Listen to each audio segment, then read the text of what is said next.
Maria Porquier. Sorry, that was an intrusive thought that made it out of my mouth. I'm sorry.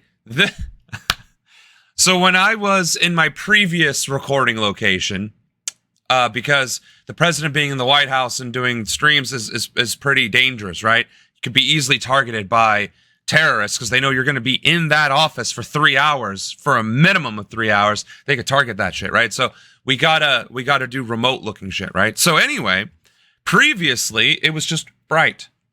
I looked normal. I looked like it was just a regular day outside, right? But in this new recording location, with the way the lights are and everything, and the way my rosy complexion comes out, it looks like a telenovela. And I did not do that on purpose. My team did not do that on purpose. But it is giving. Oh, I don't know enough Spanish. The only Spanish phrase I know is Maria Porquier. Oh, you know what? We have English to Spanish. I'll just see what the Google has to say.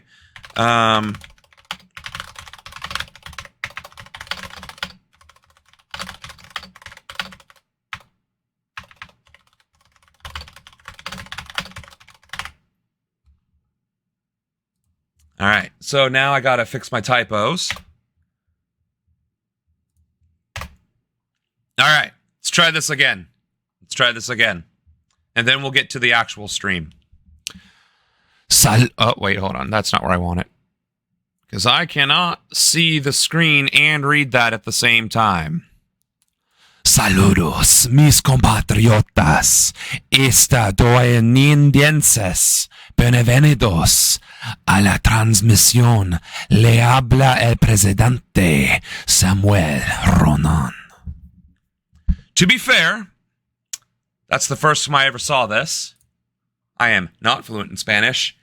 I do not know how to pronounce estadounidenses.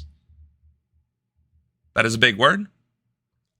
That is a very big word. That's like a German word right there. I could probably do it in German like this.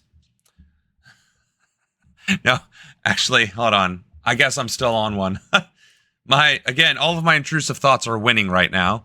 But I'm doing it on Worldwide Wednesdays, doing multiple introductions in Espanol, and now we're going to do it in German. But we're going to do it proper German, not what I think is proper German. So. Actually, why am I typing it again? Because I can just copy and paste. Okay, all right. So in German. Grüße, meine amerikanischen Mitbürger. Willkommen im Stream. Hier spricht Ihr Präsident, Samuel Ronan. We still roll the R's in German.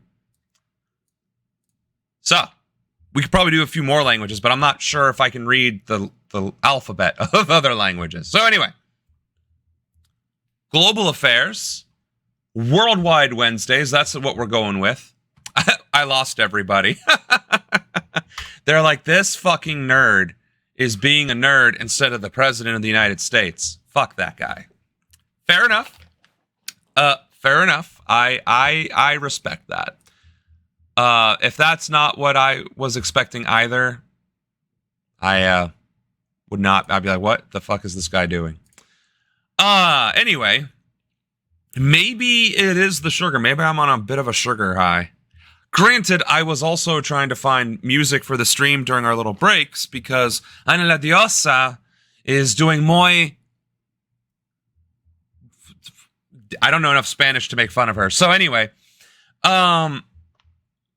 there's not enough music for the people, right? So I was listening to Soviet-era communist music, and I was like, this shit slaps. Like, no wonder America hates Russia. Every piece of music that the state of Soviet Ruskvia came out with slaps hard. And they have vocalists, not banjo and talking like this with a really high-pitched voice that doesn't really grate on their ears, right? That's American folk music, right? American folk music is Nobody wants to listen to that shit. Even if it is talking about unions. Even if it is saying, do you want to be a scab or do you want to be a man? Unless there's going to be a metal guitar riff in there somewhere and double bass, nobody fucking cares. But then you got Soviet Ruskvia. Oh, fuck the Americans, fuck the West. Da da da da. That's Skyrim. But you get my point, right? Like, it sounds way cooler. And if you just took the music, the vocals, and added a sick bass or a sick guitar riff or whatever, it would hit so fucking hard. But you do that with American folk music, and it's like, maybe you could get away with it like Cotton Eye Joe style, but point being, Soviet era communist music just, right? And then because I naturally do this, unironically now, because I'm a nerd and a weeb, I started listening to Attack on Titan music. And let me tell you, that needs to be this campaign's genre of music. Anime, opener, orchestral music. That is what Ronanism is going to be about. Socialism and communism have Ruskvia, and to a degree, Germany. I know what you're thinking, but there was a lot of German worker songs before the Nazis took over. It's just, that's what you can find now. If you look for old-timey German music, it's polka. Humpapa music. And then you got the Spanish music, which has not changed in like 3 centuries. It is literally the same. Or whenever they invented the guitar, which I don't know when that was. I would say that's later, like maybe in the 1800s. But once they invented the guitar, they're like, this shit is a banger, and we're not changing anything for the next 200 years. Revolution, mariachi. Just regular music, mariachi. That's a bit cliche what I'm doing right there. But it all sounds like the same salsa, merengue. It's all the same, like 3 genres of music. Fine, but it all, like, whether you listen to it from the 1800s or modern times, there is no difference. None, right?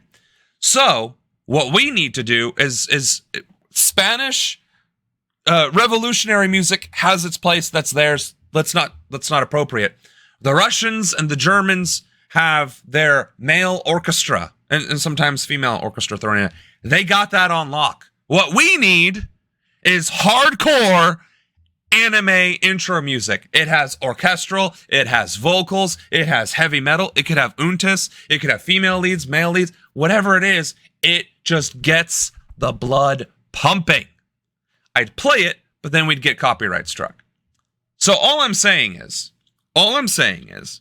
that I now know what genre of music I want to appropriate for this campaign, and it is 100%, bar none, anime music. And if we want to even throw in Soviet vocals into it, let's go. We want to throw in the Spanish guitar music. Let's go. But it's got to be like overall theme of the anime music. So multiculturalism and appropriation from yours truly, right? So with all that said, I think I have it out of my system now. Let's talk about worldwide news. So it looks like we got just straight up headlines. Chris Smalls was beaten by Israel. I don't know who Chris Smalls is. Oh, you're right. Now I do. Amazon leader, yes. Gaza flotilla. We got Israeli human rights groups. There we go, fighting back against Israel. That's nice. UK recognizing Palestinian state, which is great, although I don't like this unless in there. Mostly Israel. That's unfortunate. Russia and Ukraine. Macron. Thailand and Cambodia. So that's good. Their truce is holding. So we got a little bit going on here. But it's mostly Israel. And our boy from Burkina Faso. Oh, okay. That would be why. Gotcha. In defense of Che Guevara. Nice. I mean, that's 6 months ago, so that's not in the past week. But hey, we love ourselves a little bit of Che. Well, actually, why is Che in our playlist? Did something come up where that would be modern, so to speak? But yeah, let's cover. Oh, in case we have extra time. Well, I mean, don't mind if I do, right? Are you having trouble trying to keep up with your professor? You've got to try. Because I am not in school. I graduated in the 5th grade, and that's all I need. America. Former Amazon labor union. I am not playing music in the background. So we might have almost lost our speakers. Aboard the Gaza Free. Why is this so quiet? Are you kidding me right now, homie? I have to ask this last question, man, because you mentioned that you're aware of the very real threats to your safety and even to your life on this mission.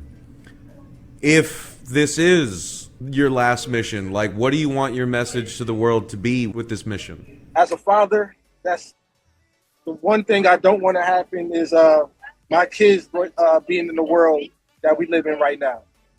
Every time a Palestinian child dies, a piece of humanity dies with it. And that's words of Diago, who was on the Mad League. And that's real. We should be ashamed to sit by and stand by and watch these innocent people be slaughtered every day, live stream. And I had enough of it. Every day I open up my Instagram. Every day I open up my Twitter. All we see is death.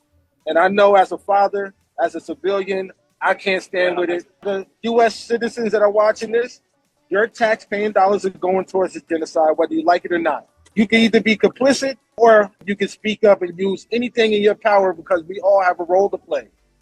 And I encourage everybody to reach out to your U.S. representatives, whoever they may be, progressive or not, left or right, and try to amplify to keep all eyes on the Handala, because that's what's going to keep us safe as Americans, as volunteers on this. I mean, he is. I mean, truth be told, like, are there any American union leaders, civil rights leaders, social justice leaders that have actually gone on an actual flotilla like this? I can't think of one.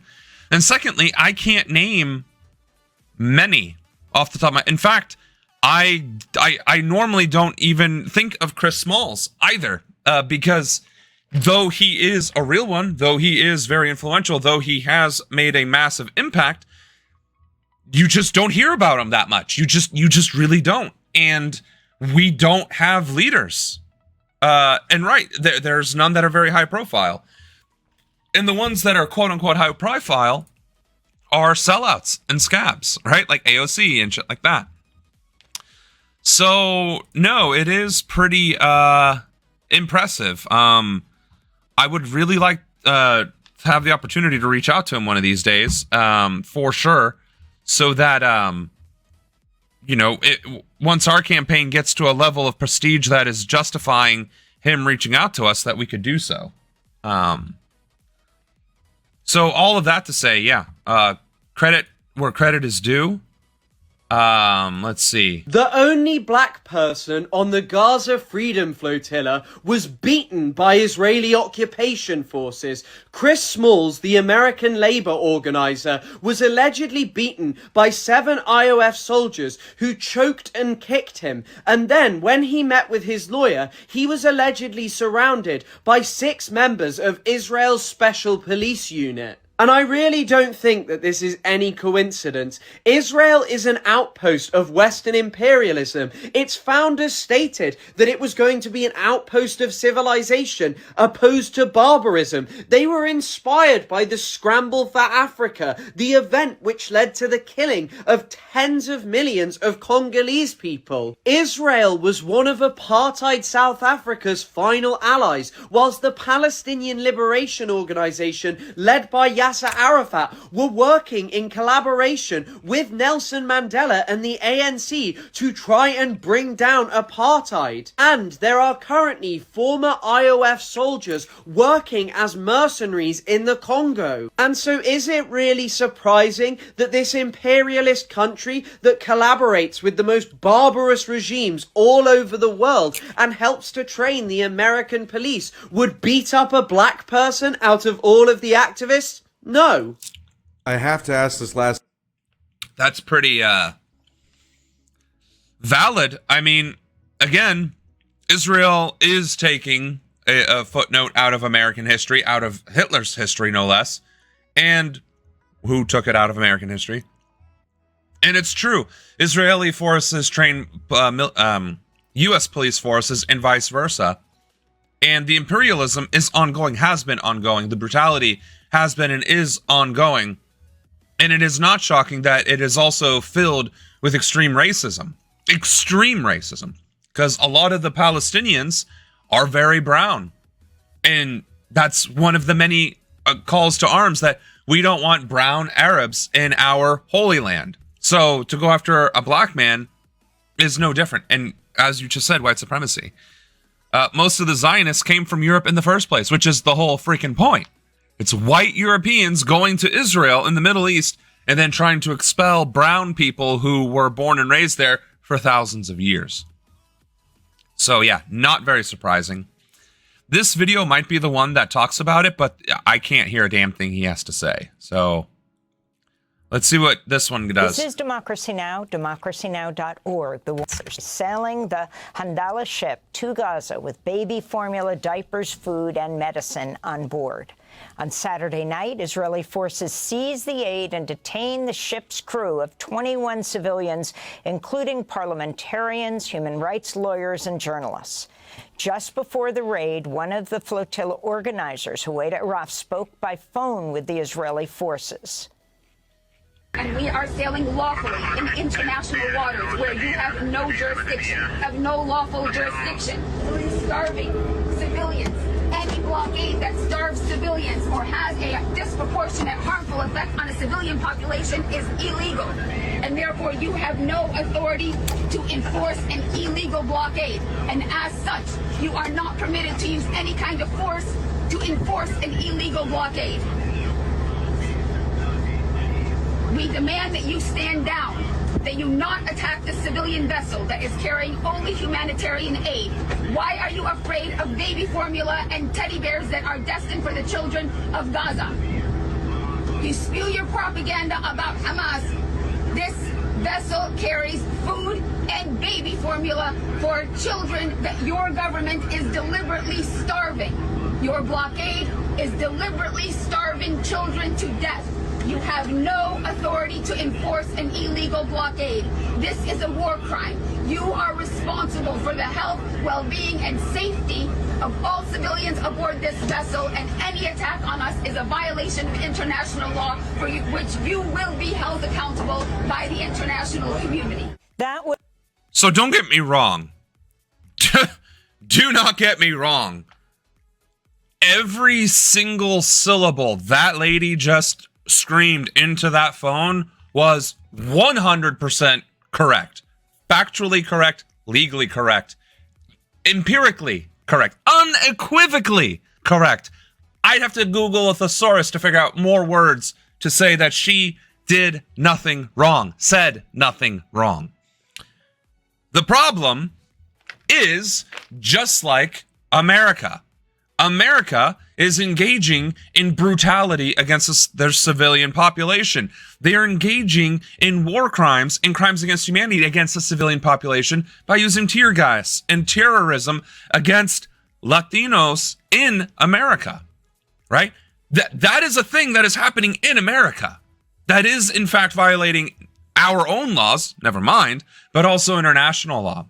And she's right. You can't enforce your country's laws on international water. That's the whole point of international waters. And secondly, you can't enforce a law if that law or that act that is trying to be enforced is itself illegal, right?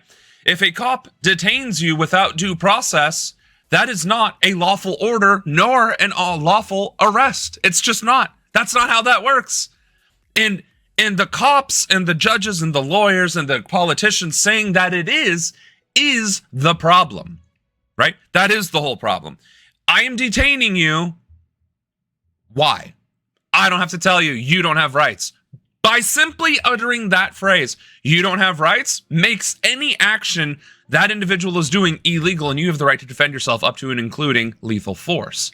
But that's the rub. You kill that motherfucker who's violating your rights, endangering your livelihood and well-being, and you'll go to prison for murder.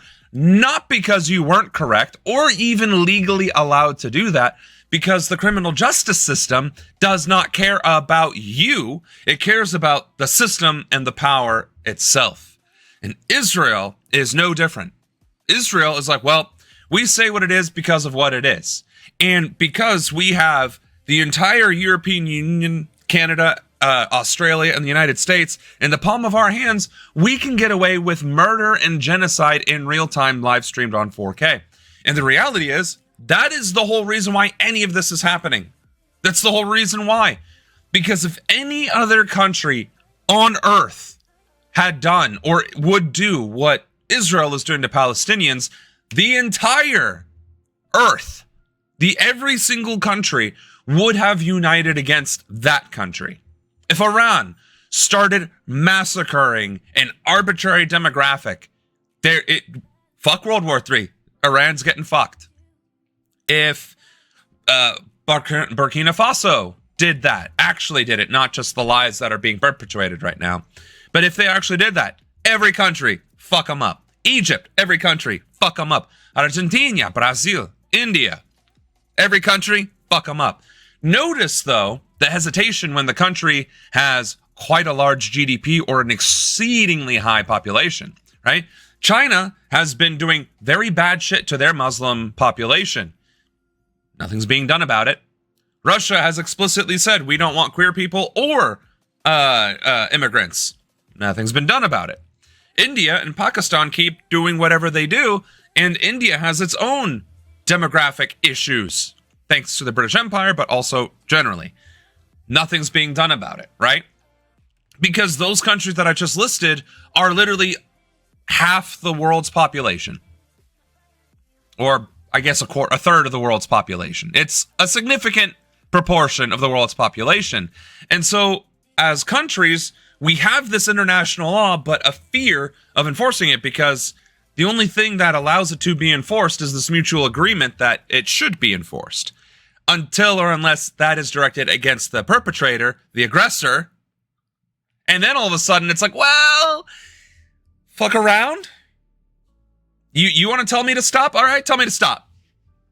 All right, now make me. Yeah, that's what I fucking thought, right? And so that's what we're happening. We are having the biggest game of chicken right now. And the greatest challenge to international democracy and diplomacy that we have ever faced. Right, World War II was diplomacy, and it was a violent act of aggression. But it ended up in diplomacy. Now we are trying to utilize diplomacy, and it is devolving into aggression because we've never been at the reverse end of it. We've never had to talk things out before and come to agreements like adults, because again, as a society, as a species, the human race are fucking children. Maybe preteens at best, but we are not mentally stable, emotionally mature. We are children.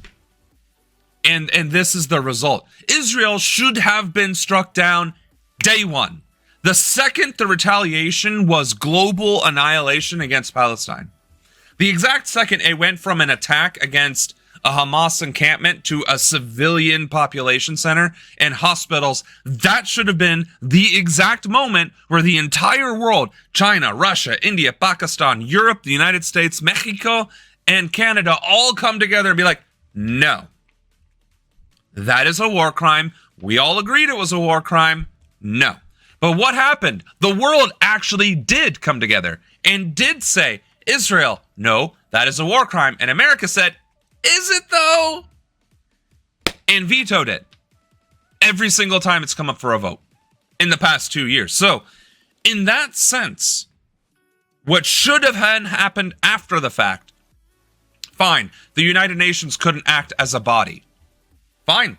That's the democratic process and the rules that are in place. America can say no. Russia can say no. China can say no. And I think a couple other countries can say no whenever the fuck they want. All right, cool. But there are 192 countries on planet Earth. Maybe more. I don't know how many are in the United Nations. I think it's 192. They have their own governments. Democracies, monarchies, dictatorships. But they have their own governments. So if they couldn't collaborate in the United Nations, they could have from the what do I want to say here? From the sanctuary of their own government, declare Israel an enemy of humanity or whatever else and say no. Every government in the world could have just been like, no, Israel, we're not doing that. And it took until now, when Palestinians are dying of starvation, well past the point of return, to where even any country is now saying, well, in September, we're going to support Palestine, which is another 6 weeks from now. And if there's any Palestinians left, we'll back them up. That is as far as we've gotten at the end stages of genocide, at the end stages of the final solution. So no, this is a fucking problem. Lots of chat. I am so sorry.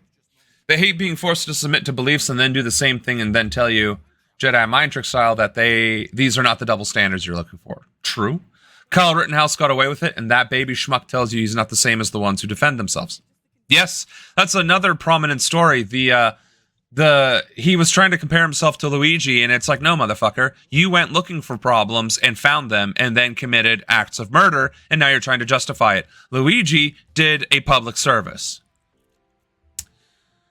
That stupid scumbag went to prison for saying no to marriage licenses for same-sex couples and went to help her. But you won't find him doing the same. I don't know what you're talking about there. Hello, Rare Netherlands W with saying Israel security risk. Yes. Yes. European countries are finally stepping up at the 11th hour. The 11th hour and 59th minute. But they are finally stepping up. Hopefully, they can step up a little fucking faster and force the aid through Israel's fucking face and force the aid to get through so that the hundreds or thousands that are probably on the verge of death don't. Nuke the Netherlands? Doubtful. I mean, it is Trump. Even my liberal Obama fan mom is making pro-Palestinians posts. Yeah, well, honestly, if I ever hear my parents say anything about politics other than, oh, the news is pretty dark, I will be shocked. Spain and I think China are going to start dropping food by air in Gaza. Great. That is well overdue. Surely you remember Kim Davis. She said giving marriage licenses to same-sex couples violates her rights. Ah, that bitch. Yeah, from what, Kentucky? She goes to prison. Mikey was there with her to get her released. They raised their arms in victory. Oh, did that just happen or something? We will cover that tomorrow, I guess, if that's the case. But yeah, fucking wild that it takes 2 years of. Oh, okay, that's right. That's why it threw me off, because this wasn't recent. We try to keep up with recent politics because there's too much shit going on to fill the time and the void with the past. Neither here nor there, though. The 11th hour of countries finally stepping up and doing what should have been done 18 months ago, 20 months ago, 21 months ago.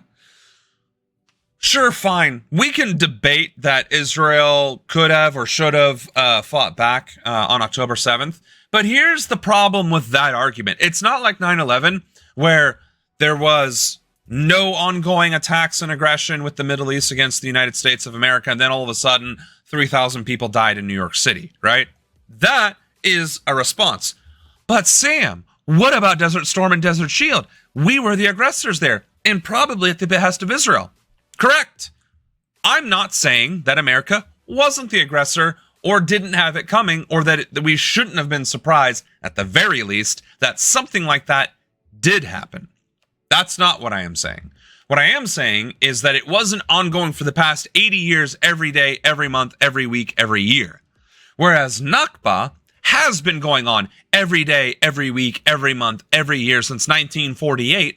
And there have been multiple accounts of claims of genocide against Israel between that time for significantly less mass casualty events. I think there was an attack in like 2015, 2010 or so, where Israel killed 1,000 Palestinians. And that was reported at the time as an act of genocide. And now we're at tens of thousands, hundreds of thousands, and it's barely being acknowledged. What reality are we living in that MTG is the voice of reason about genocide in Gaza? Well, and that's the thing. That's the one thing she's right about, and it sucks because she's right. But she's wrong about everything else. I'm apolitical. We are in the same fucking boat. Me and Anna struggle to find... So it's not that we struggle to find the news, right? This is a stream. Now, I could sit here and put on an article and read it, or let you guys read it with me and then talk about the article. But a video is more engaging, right? Although it does give us copyright strikes. That being said, there is so much shit that happens in the sense of articles and what we see from memes and reels, and then trying to find the original source. It's insane. Like, it is a full-time job just to keep up with that. And then, correct, the latest news, 7 a.m. could be the apocalypse, alien invasion. And by noon, we've already had World War III. And by the afternoon, we've had a second alien invasion. And by the evening, it's the resurrection of the Third Reich. So it's like, in a single 24-hour period, we could have mass shootings. We could have bombshell revelations about Republican elected officials being a part of a sex trafficking ring, to Israel murdering 200 Palestinians, to some scandal in Europe or Asia or wherever, all in one 24-hour period. And then trying to find the sources and the original content about it. It's insane. Right, and then the aliens left because we're going to kill all your leaders and make you slaves. And we're like, how's that any different than what we're dealing with now? And they're like, you're right. And that's the thing, right? That somehow manages to be the number one scandal in America right now. Not ICE, not literally Nazi behavior, not the concentration camps being funded through... What didn't some of the Medicaid funding get cut so that it could be put towards concentration camps? And like SNAP benefits got cut so it could be put towards concentration camps. So like every social justice program at the federal level got gutted and is being reallocated to building concentration camps, giving ICE more money, period, to hire more people and give them $50,000 sign-on bonuses to terrorize brown people behind a mask without using due process. That isn't the scandal. Epstein is. I'm not saying Epstein isn't scandalous, but I am saying, why wasn't the concentration camps the scandal to begin with? And the Epstein be number two? Why is it Epstein and everything else is at the bottom of the barrel? So, you're right, though. We could release the Epstein files in full, unredacted, with the, well, not that we should release the videos per se, but you get where I'm going with this. Like, we could have the evidence readily available, have every single world leader exposed, this, that, and the other, and somehow this media and this administration and the leaders that are currently in power throughout the world would just be like, well, this is a problem, but if we arrest these people, which is a majority of everybody in power right now, who's going to lead the country? We can't just arrest every pedophile in power. We wouldn't have anybody in power. And then people would have to somehow contend with that. And that's not a conversation I'm even prepared to have, because kill them all. Kill them. Death penalty. All of them. We could put toddlers in charge and they would not do worse than what's going on right now. Didn't Spain not have a federal government for like a decade? They didn't have a federal government for a decade. And you know what happened to Spain? It got better. It flourished. Presidente had to resign in disgrace. The entire federal Congress and whatever else had to resign in disgrace. And España, mucho bene. Just mucho. I don't know many other words in Spanish. Anyway, for like 10 years. And I think they just recently started having elections again because it's like, porque es casa, mi casa, es su casa, whatever. And now that president is like, I'm going to be one of the first people to actually condemn genocide. That's weird. It's insane. I'm in the right continent and in the right genre of languages, romance languages, okay? Cut me some slack. How much does the USA care about their plans for Israel? What would make them back off, if at all? I'm a reasonable serial killer. It's not a serial killer if I have the Constitution behind me. Just saying. What would make America back off of Israel? I don't know. I don't think there is, because AIPAC has this current administration and the current class of Congress just right there in the palm of their hands. Excuse me. Oh, muy bien. Molto bene. I see. Anyway, I think Israel actually owns the federal government at this point. I genuinely believe that Israel, through AIPAC and the Epstein files being used as blackmail, does in fact control the United States of America. We have been infiltrated by a foreign power that itself was developed from the same area and the same mentality that brought us Nazism.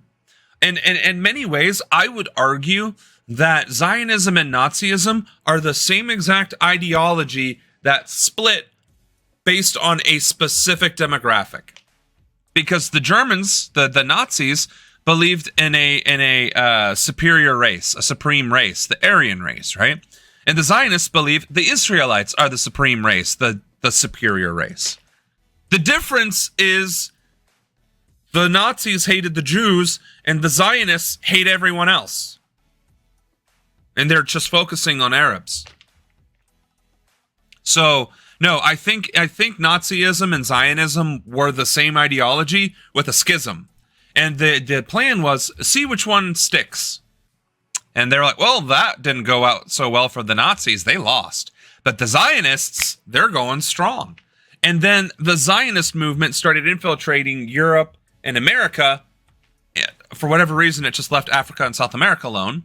But for all intents and purposes, because they're brown, I guess. And we don't want that to mix with the supreme race of Israel, the Israelites, right?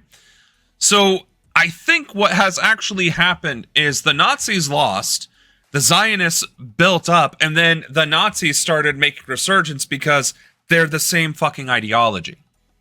And that is what is currently infiltrating Western governments globally. Western in the sense of like European American style government. And that is the fucking problem. So I don't think there is a separation. I don't think there could be a separation because they are intrinsically entwined. And now that control is complete.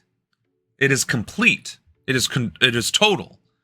So the only way to strip Israel of its power and hold over America, Germany, Italy, Spain, France, whatever, is a little thing I like to call la guillotine. Israel also has a lot of dirt on very powerful people and politicians, exactly. If one politician would be linked to China, everyone would be scared as hell. Why so calm about AIPAC? Exactly. Or Russia. You know how many times people with Russian connections get absolutely dog-walked in the media? Every fucking time. Every fucking time. I don't even think there are Chinese American politicians that even attempt to pretend to say anything about affiliation with China. Like, in fact, are there any Chinese Americans in office? I don't think so.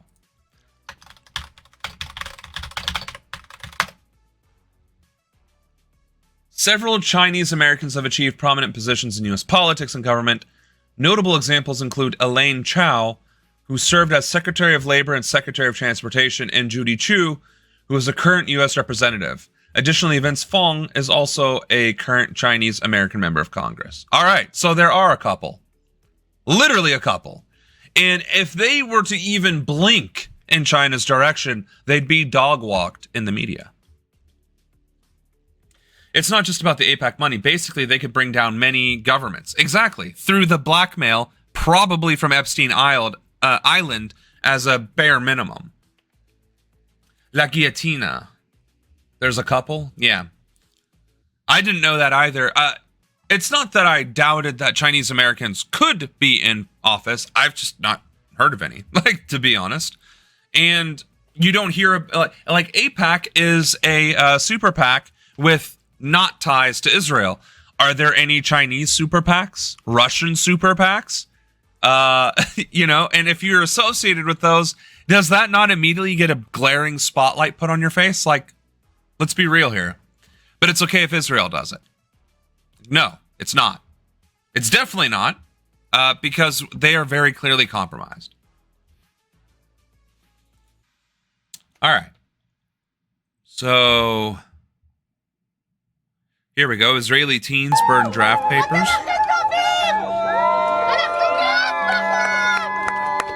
Yeah, whereas our teens can't even be bothered to not eat at Chick-fil-A. Could you imagine American teens burning draft papers? In one sentence, why should people refuse to serve in the Israeli army?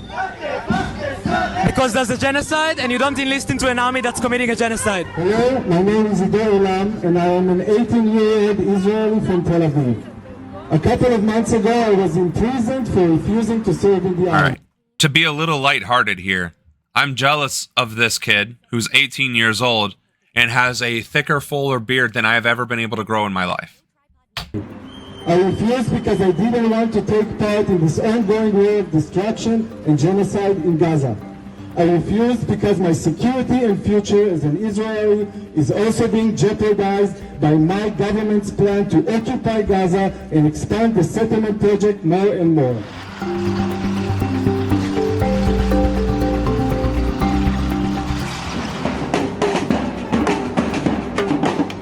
Your Fuseniks? What the fuck kind of name? What? For many, standing against genocide means being branded as traitors by their own communities and families, which just goes to show that it's not just the Israeli government that is slavering at the maw for Palestinian genocide. It's the literal Israeli citizens. The literal, actual Israeli citizens, the regular people who consider themselves Israelis, even though they are from Sweden or New York City or wherever, right? All of those people are also rabidly in support of genocide. But the very few people who are actually against it are being reviled. Right. When Congress was investigating Russiagate, they found Israeli collusion. No one cared. He's 18. Wow. Yeah, honestly, he looks like a 40-year-old, right? Because he has it almost looked like he was balding too. So he was bald with the bald spot there, right? And then the big bushy beard. He looked like the lead singer of fucking Disturbed. I'm like, what the hell? There's a clip featuring O'Leary and Cross on CNN where O'Leary says the women who were assaulted by Epstein want to move on. Cross asks if he's spoken to those women. He said no. He just knows you just want to get on with your life. And Cross says go for justice, not moving on. Kinda, yeah. That's the thing. We got these pandering sociopaths in the media, the state media at this point, just fueling the narrative that the Trump administration wants, or anything that benefits the Trump administration, so they don't get targeted. Bitch, you are the free media. If the president targets you, what your job is to tell him to fuck off, not to capitulate. That's the whole point of a free media. If we don't do that, we don't have a free media. That's Here's the thing about freedom, folks. If you can't exercise your freedom, you're not. Well, no, you're not. Well, you're not. You just ain't. If you can get fired for criticizing Israel, you are not free. If you get criticized for supporting or if you get fired for supporting Palestine, you do not have free speech in this country anymore. Hate to break it to you. And if a cop can arrest you with a mask on without a warrant or any reasonable suspicion, and you say, hey, why are you arresting me? And they say, you're resisting, fuck off, or die, you're also not free. So, like, and if you're black with a gun, and you're like, well, I have a right to carry this gun, and you get shot to death, guess what? Guess what?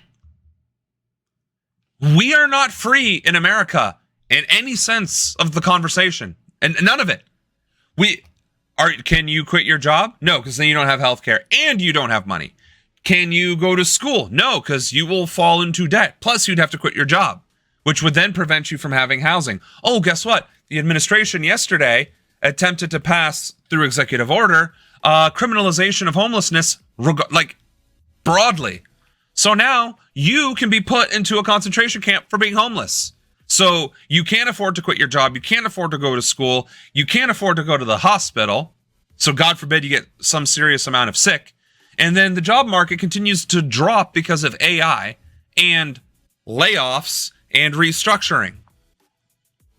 So tell me how we are free in this country. Because we can choose between 76 different types of Oreos and chips? Really? That's what freedom is? Can you travel to other countries? Well, yeah, I'm American. I can travel wherever the fuck I want. Can you? Go to Canada. Try going to Canada. Try going to Canada. In fact, try going to California. Try going to Mexico. In fact, go to Europe, download some funny memes that are political in nature, and then try to come back to America with your American passport, which you can only get if you are a United States citizen. You can only get a United States passport if you are a citizen. You can only get a U.S. passport if you have proven unequivocally that you are a U.S. citizen. Now, go to Europe, go to China, go to Russia, go to somewhere in Africa, go to somewhere in Latin America, go anywhere outside of the continental United States with your passport, come back with a meme on your phone. Tell me how that works out for you. You're not free. We are not free. This country is not a free country, and many could argue we haven't been free for quite some time, but we have especially lost what remaining privileges and freedoms we've had since January 21st, 2025. So, do with that information. No, I'm telling you what to do with that information. Resist, stand up, exercise your rights, and defend your fucking neighbors. We're all we got. All of us. Not just the few people watching or that will be watching in the future, but we the people, that's all we got. They got money, they got resources, they got bombs in the military. We have solidarity. And historically, that has been enough. Notice me. Javik Profi called me a brat. And I need to turn on closed captioning. Bam. And okay, so from the top, O'Leary says don't drag these women back into the limelight because they might get murdered. That's one reason, but that's not what he's actually caring about. And Anna's right, they don't care about the victims. The only thing they care about is, their own skin. Would you arrest a right-winger while you're in power that said things like you about your government with the same violent way, saying they are traitors? I don't know your takes on free speech. I see. So what you're asking me is when I'm president, not when I become president, if somebody what's what's the word? What is the word? It's not contradicts. Okay.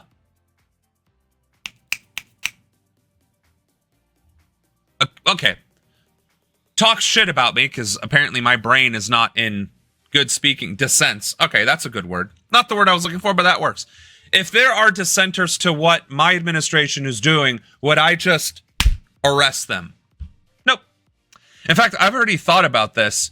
If I am giving a speech and somebody takes a shot at me, I would call the crowd to be still and to have the shooter come forward and then put them in the spotlight while I am bleeding out and have them explain to me, to the audience with the microphone in their face, but to me, what have I done and what values or policies have I espoused that are worthy of my death? And if they can't answer, I would ask them what compelled them in that moment to take a shot at me. And if they still couldn't answer, then I'd press charges. Charges against the attempted murder. But if at any point in time they were able to answer the question, I'd respect it. So, no. You can hate me as much as you want. You can talk as much shit about me as you want. What you cannot do and what you shall not do in my administration, in my America, is be a racist, a bigot, discriminatory, derogatory, or threatening minority groups or other demographics other than your own with violence, death, enslavement, or worse, and think you're going to get away with inciting violence and spreading and instilling fear in the community. That's not going to happen. And if you're a legislator, if you're in a position of power and authority and you're trying to propose legislation that violates people's individual rights, liberties, freedoms, or whatever have you, you will also go to prison for violating the 14th Amendment. Because accountability fucking matters. And it's because these pieces of shit aren't being held accountable, they are acting as brazenly as they are. These heartbeat bills have no basis in science whatsoever. They are steeped solely in misogyny and extreme zealotry, religious beliefs. Last I checked, Bible, Quran, and wow,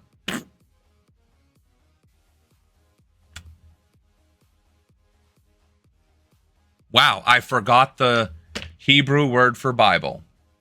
What's wrong with me? Anyway, religious texts of any form or fashion are nowhere to be seen in the Constitution. So you can take your Christian Sharia law and shove it up the Tanakh. Thank you. You can shove those texts up your ass. You do not get to make legislation based off of your religious beliefs because my religious beliefs or somebody else's religious beliefs are likely going to be different. So you're not going to legislate on them because we are not a theocracy. We are a democracy, a representative democracy, but a democracy nonetheless. So those people I would fucking arrest, dark hole, or give them a very close haircut. Javik Prothi. The U.S. has completely screwed Ukraine in its big game. Not only did it bring in Nazi radicals who took the UK or the Ukrainian government by the balls, but it also got an agreement that led to the loss of Ukraine's independence, namely the transfer of all Ukrainian land resources to the use and ownership of the U.S. Regarding the Ukrainian Nazis, I mean the Azov movement. Agreed. When my country wins the conflict, I'll be able to come to the lands of my Greek ancestor Mariupol with my passport. Then there will be no war and the Ukrainians will become our friends again. So yes, so to your point, America is just as guilty of this rabid imperialism as Israel is. And right, the proxy war was our effort to undermine Russia and Europe by stealing Ukrainian natural resources, which is insane. Why are we fighting for natural resources when we have the technology to create hydrogen from tap water? Pulling it out of the fucking air.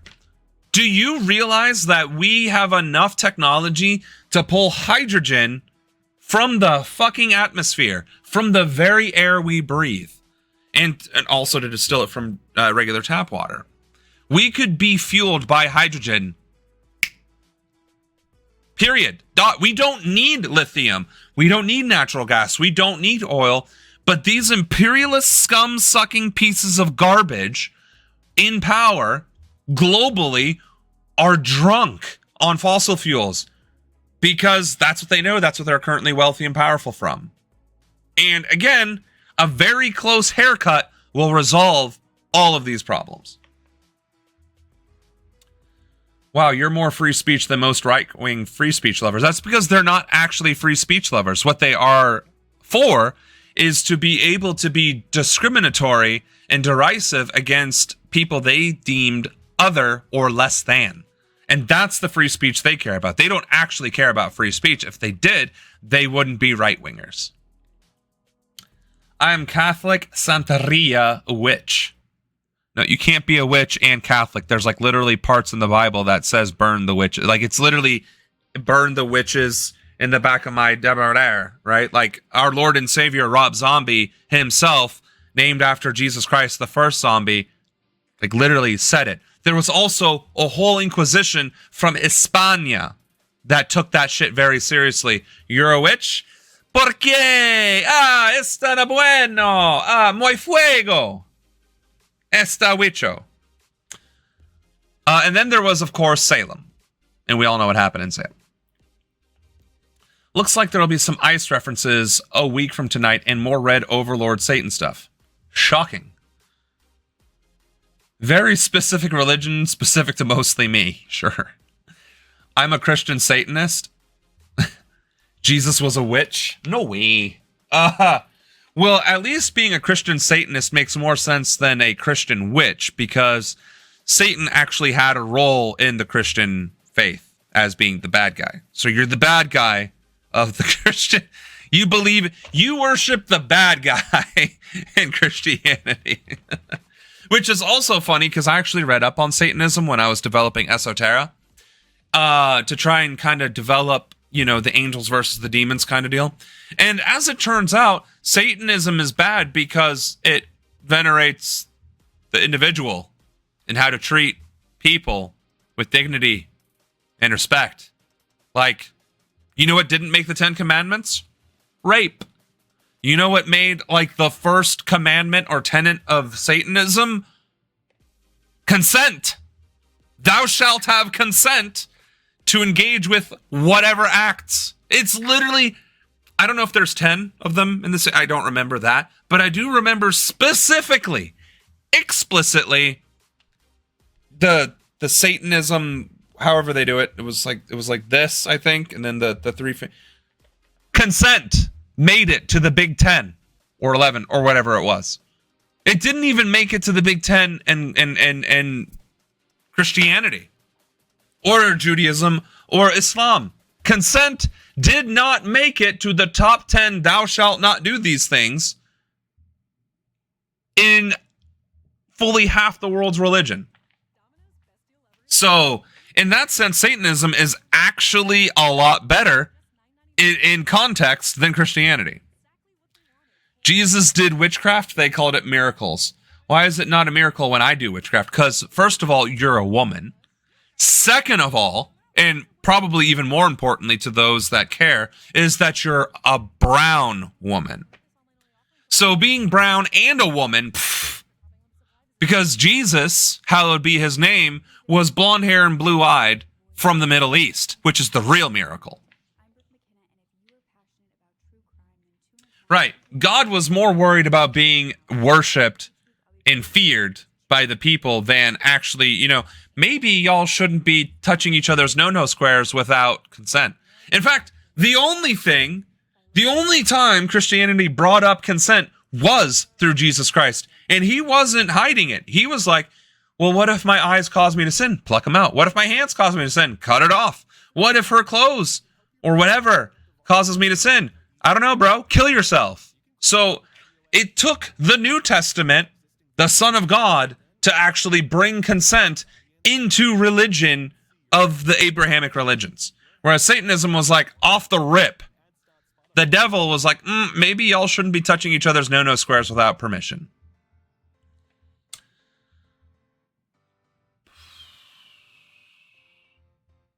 I believe that Russia and the United States could be quite friendly countries despite cultural differences. So I'm not reading all of that because that's a lot of history there.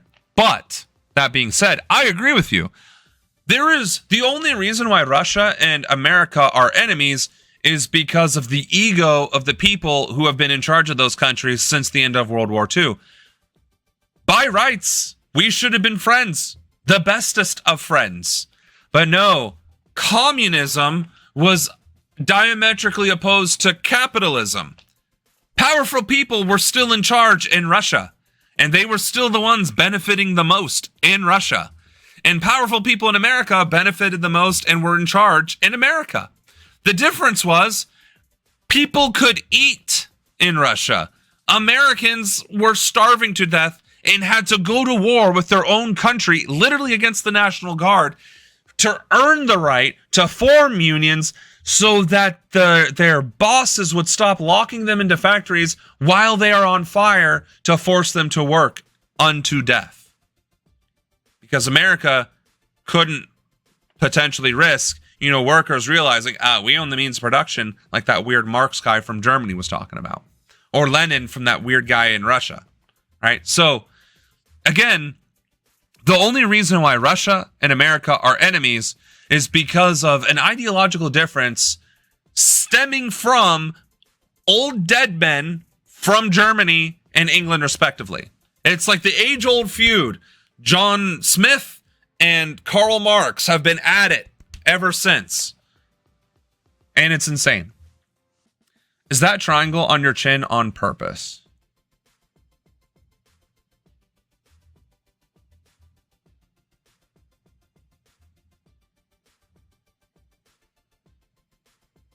Are you talking about the way my facial hair grows in? Because it's clearly not on purpose. I don't even have all my facial hair coming in on my face, let alone anywhere else. So, no, definitely can't control that. Because if I could control it, believe me, if I could grow a beard, I would look like a Bollywood actor. I promise you. It would be full, thick, and black, and perfectly well trimmed to about 1/4 of an inch. And I would do nothing but serve aura every single chance I could. Unfortunately, I can't grow facial hair. Jesus also said that the most important commandment was to love God above all things and love thy neighbor as you love yourself. If you love other people as you love yourself, you care about consent because you don't want to be sexually assaulted because you, like you said, it looks all the way to Jesus. But that is not the part of Jesus's teachings that Americans choose to look at. Because again, it's also in Leviticus. Treat thy neighbor as family because you were once slaves in Egypt. I am your Lord. So, I mean, we can be intellectual about this all fucking day. But the reality is fascists and right-wingers don't care about that. They care about being the ones in control to dictate who and what has the right to exist. And that's always been the case. That has always been the case before that has even been defined. Conservatives have always wanted unvarnished power and authority. Always. And it has always led to them getting overthrown and massacred by the rest of the people who are like, what the fuck is wrong with you? So instead of the cycle of violence, what we should be focusing on is just criminalizing that behavior outright so it can't grow in the first place. You're right, I do have dreams that one day I will be a handsome Bollywood actor, at least in terms of facial hair. After the Second World War, the division of influence began. We liberated many countries from Nazi fascism, and because we were communists then, we were feared like demons.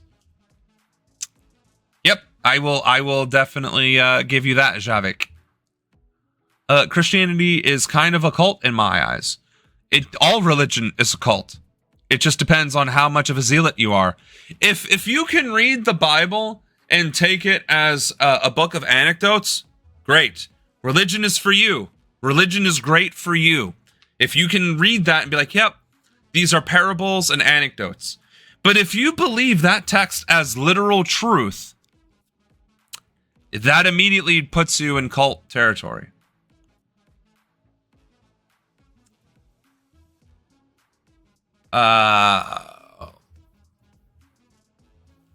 I mean, in terms of like, yeah, the unification of Korea, that's actually came close to happening in our lifetime several times already. but I think it's always the West that gets involved, and then it falls apart. Santeria is better. The rules are don't do shitty stuff. If you do, it'll come right back to you and threefold. Which is, I mean, that's witchcraft in general. Hecate, right? The maid, the mother, and the matron, I think. Everything's a thing of threes in Wicca as well. Is science a cult too, then? I believe everything Einstein wrote on paper. Ah, and that is the philosophical debate. The philosophical debate of our times. Well, if you're going to call religion a cult, then science is a cult too. False. Science has method, literally called the scientific method, where you constantly challenge your preconceived notions and have other people challenge them as well and try to disprove them. Religion is believing things that you read blindly. Science is believing things that you read, but challenging them every single chance you can get, and only believing it that they are real and true in as far as they have not yet been disproven. Right? We believed scientifically that the Earth was the center of the universe and the sun revolved around us. We murdered people based on that fact. And now it is well established fact that the Earth revolves around the sun and the sun revolves around the Milky Way galaxy's black hole. And that we are an insignificant, small galaxy in the grand scheme of things anyway, and that we might be in a big-ass void anyway. Science has method to its madness. Religion is just madness, where you must adhere to the dogma without question, or else be kicked from or reviled in some way, form, or fashion. And that's any religion. Hindu, Muslim, or Islam, Judaism, Christianity, Norse gods, Greek gods, Roman gods, Egyptian gods, whatever they called it back then. If you did not adhere to the religion of your area, you were an outcast. That is zealotry. That is cultish. In fact, they used to call them cults. The cult of Hades, the cult of Hera, the cult of Amun-Ra. So no, science is not a cult. People who refuse to acknowledge changing science, but then we could argue that that's less of a cult and more lack of education. I agree with you, Anna. We have orthodoxy in our country, and I would say that if we look at Christian denominations in the U.S., I would really consider them cults. Correct. Especially your little local churches in like small communities where they're not even Catholic churches, but they're like the Church of Latter-day whatever nonsense. Those are absolutely cults, which is why a lot of them end up having trafficking issues and child crime issues. A lot of them. And I bet if we investigated all of them, we would find a disturbingly high percentage of them that have some very bad things going on. In Ruskvia, this is not welcomed. We continuously preserve the religious traditions that we received from Byzantium, which is fucking awesome. That makes Russia closer to Rome than Italy, which is fucking baller. Science requires scientists to show their work. Exactly. How do you prove anything that the Bible says? You can't. Gris Carpaccio. Thank you for the follow. Okay, but I don't challenge most science because I assume it will be right. I'm in a cult too guy then. I mean, again, you don't have to challenge every ounce of science every single moment of every single day to not be considered a cult. Now you're just being pedantic, sir. Religions usually want you to believe whatever they say without any proof or contradiction or discussion. Whereas with science, there's at least the allowance for it. So just because you blindly believe science doesn't make you a cult, it makes you lazy. Pravoslavye, or proper glorification. Yeah, I don't even begin to know what those symbols mean. It's not trust me, bro. Okay, maybe I understand now. I assumed the science was challenged before. Science is constantly being challenged or developing. Are you going to accept Destiny's debate challenge?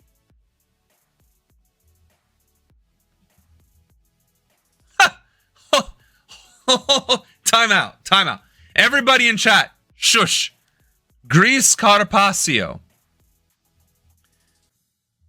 Destiny, the bigwig streamer with tens of thousands of viewers and millions of subs on YouTube, first, knows who the fuck I am, and second, wants to debate me? I need some confirmation and context here. Or are you just like spouting somebody's name and assuming I am too chicken shit? He called me out? Said I was ducking him. I mean, yeah. Listen. Hold on, let me grab a bit of water here. I want everybody to clip what I'm about to say right here. Destiny, you're a punk ass pseudo intellectual political giving hack. And you don't have the balls, the spine, or the intellectual fortitude to go toe-to-toe with me in any context of debate, let alone current events, foreign affairs, or politics, policy notwithstanding. You pick a time and a place, and I will debate you, and I will debate your fucking socks off. You punk poser bitch. I hope that's good enough of a challenge for you. Are you going to accept the Xi Jinping debate? Hell yeah. I would gladly debate the Xi Jinping. That is the Chinese prime minister or president, right? Yeah, that's the guy. I would gladly debate the Chinese president. And I would immediately declare myself president of the United States. And that the Trump administration is an unlawful, illegal administration, and that only my administration and my claim to the presidency, of which I was a legitimate, registered FCC-filed candidate, not just making that shit up, I would debate him as the one true president of the United States of America, representing the United States of America. I would do so in a heartbeat. On the United Nations floor. Man, you're going to be doxxed. You need some fear. Bruh, I don't have fear. First of all, if Destiny's a punk ass bitch enough to try and swap me, good luck. I have a belt. Alright? I'd love to see SWAT come after me when I got this ready to go. And I got not one, but two chancla upstairs. And if I need to bring them down here, just in case, bet. Because of the continuity of Byzantium, it's such Moscow's the third Rome. Oh, hell yeah. That's fucking awesome. I actually never knew that. I should actually learn more about Russian history. I actually used to find Russian culture quite fascinating, but then I discovered ancient Egypt and Rome, and it was like, Ruskevyachu. It looks like you say everything you think. That's not entirely true. I am being a little spicy for the sake of the stream. When it comes to true debate, I try to think about the topic and the question and try and build a nuanced response to it. You can just Google Sam and find out most of his info. That's also true. Plus, you can also find my debate videos from CNN. Call me for chancla backup. Exactly. It's like, ay, ¿por qué? I got a Latina with the chancla. You want to come after me? Yes, I don't think so. Puta. So, Greece Carpaccio. Do we have any feedback? Any responses? Is our Destiny Whisperer gonna give us any feedback here? Because I really hope that if we go viral for anything, it is absolutely talking shit to one of the largest streamers on the planet and that actually turning into a real debate. That would be fucking hilarious. It's just audacity, just as much white male caucasity, just as much I'm white, I'm a man, what? As I could possibly muster. And that just somehow just oozes enough aura to where Destiny and his little merry band of sycophants are like, oh no, you need to crush this motherfucker. I don't give a shit that he only has 10 viewers. You need to teach that piece of shit who's boss. That's right. Destiny, Destiny, Destiny. And I'm going to be like, you're a fucking clown. You have been sitting behind your computer with hot bitches trying to get them turned on from a fucking shock collar, being completely shocked and stunned that a sex worker who has extreme kinks had an orgasm from a shock collar, and then you put the same one on thinking, oh, then it can't be that bad, and like lose your shit. Like, you're a fucking idiot, bro. Oh, my door's open. Who's gonna come in today? Oh, look at this. Another hot bitch that I paid $500 to come in so people will watch my content.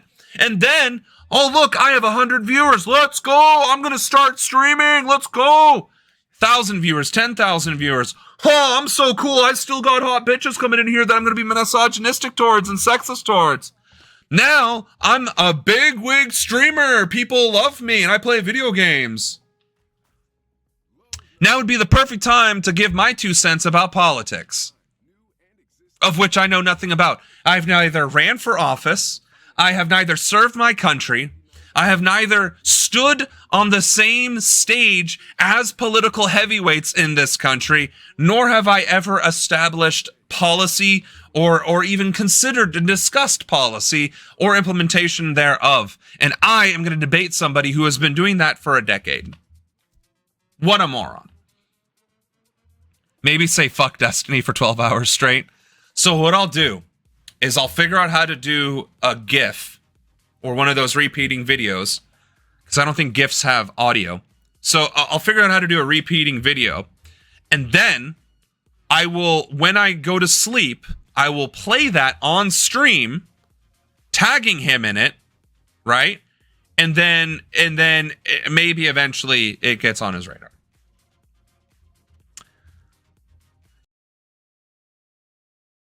All the content creators that I know of, and I'm not saying I know every content creator there is that does political content, the only creator that I think would give me any pause whatsoever in a political policy debate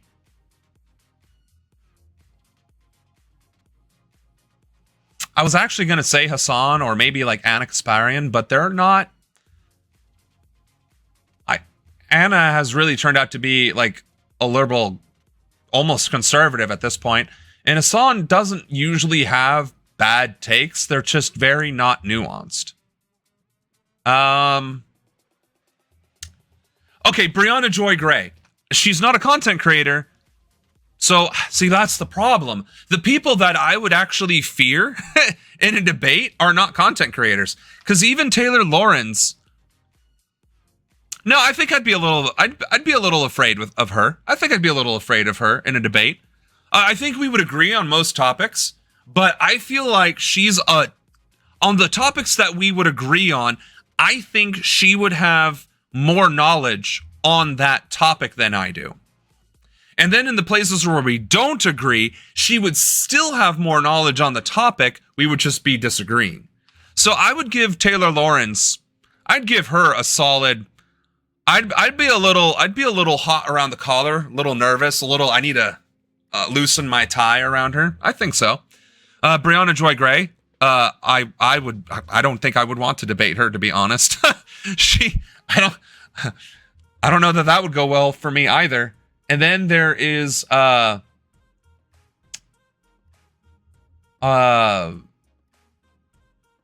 was the other girl? She's also a black journalist.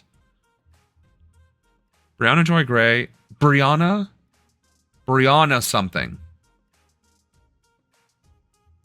Bree Newsom. Okay, that's what it was. All right, Bree Newsom. Yeah, I don't know that I'd want to go toe-to-toe with her either. She's an activist, but not a content creator. But see, It's actual political activists and agents that I would be intimidated or concerned about in a debate, not actually any of these childish creators. I think I would destroy Hassan. I am confident that I would decimate Destiny. I would absolutely dog walk Asmongold.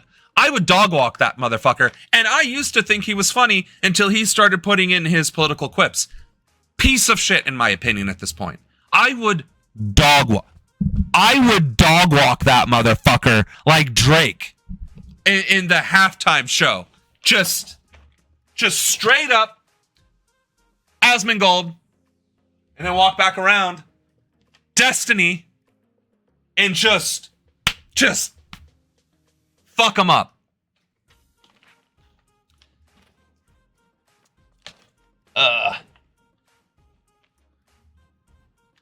Right. So, and that's the thing about these content creators. They're just argumentative, right? They're exciting to watch. But they're not nuanced.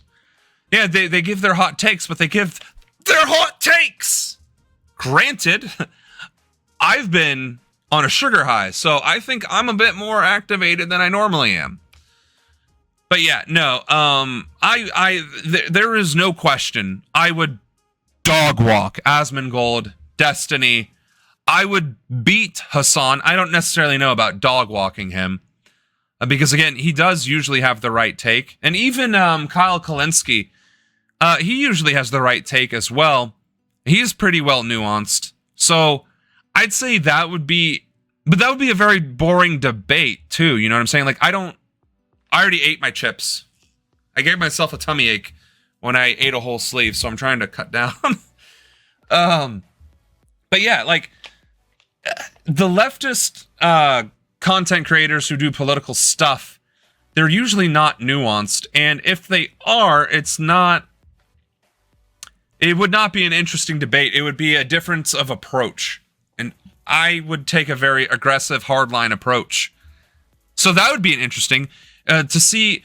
Maybe in a debate with, say, Kyle Kalinske or Hassan, it would be less about who wins the debate, but who agrees with whose approach more.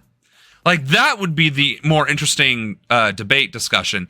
Not necessarily is Hassan or I correct, but rather, or no, who has the better opinion, right? But rather, whose method of accomplishment would be more popular. And I think in that scenario, if that was the scenario, I think I would still win against Hassan and Kyle, because quite frankly, that's what I am literally doing. That is my actual goal in life as president, is to implement the policies that I believe in. Whereas they believe in the values of those policies, but not necessarily have given any thought to the implementation thereof. So that might be a more interesting debate, is whose implementation of values would be more well received. Leia is watching, and she said that she's glad that she's not old enough to know what you're talking about. Well, I was talking about dog walking, so, you know, putting a collar and a leash on them and just dragging them around the floor.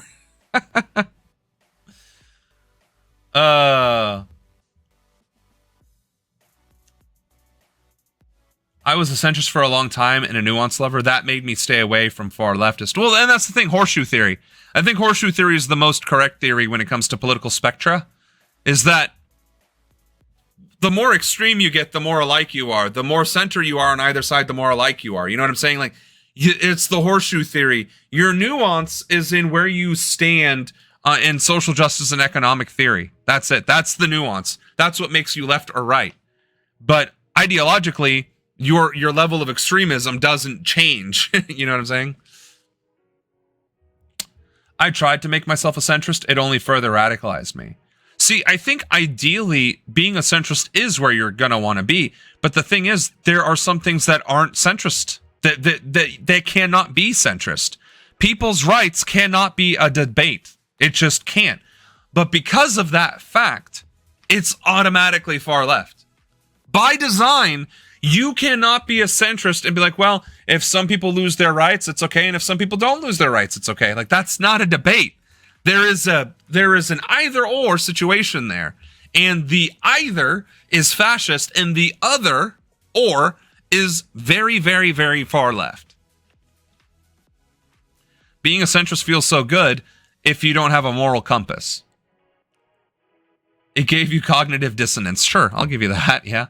But I realized my nuanced, undermined progress. I can't do the fence sitting. Right, that's the thing. It's all fence sitting. Well, maybe billionaires should exist, but people should also have, higher wages. Well, then we're talking about inflation. No, we're not. Inflation exists because of greed. There is no...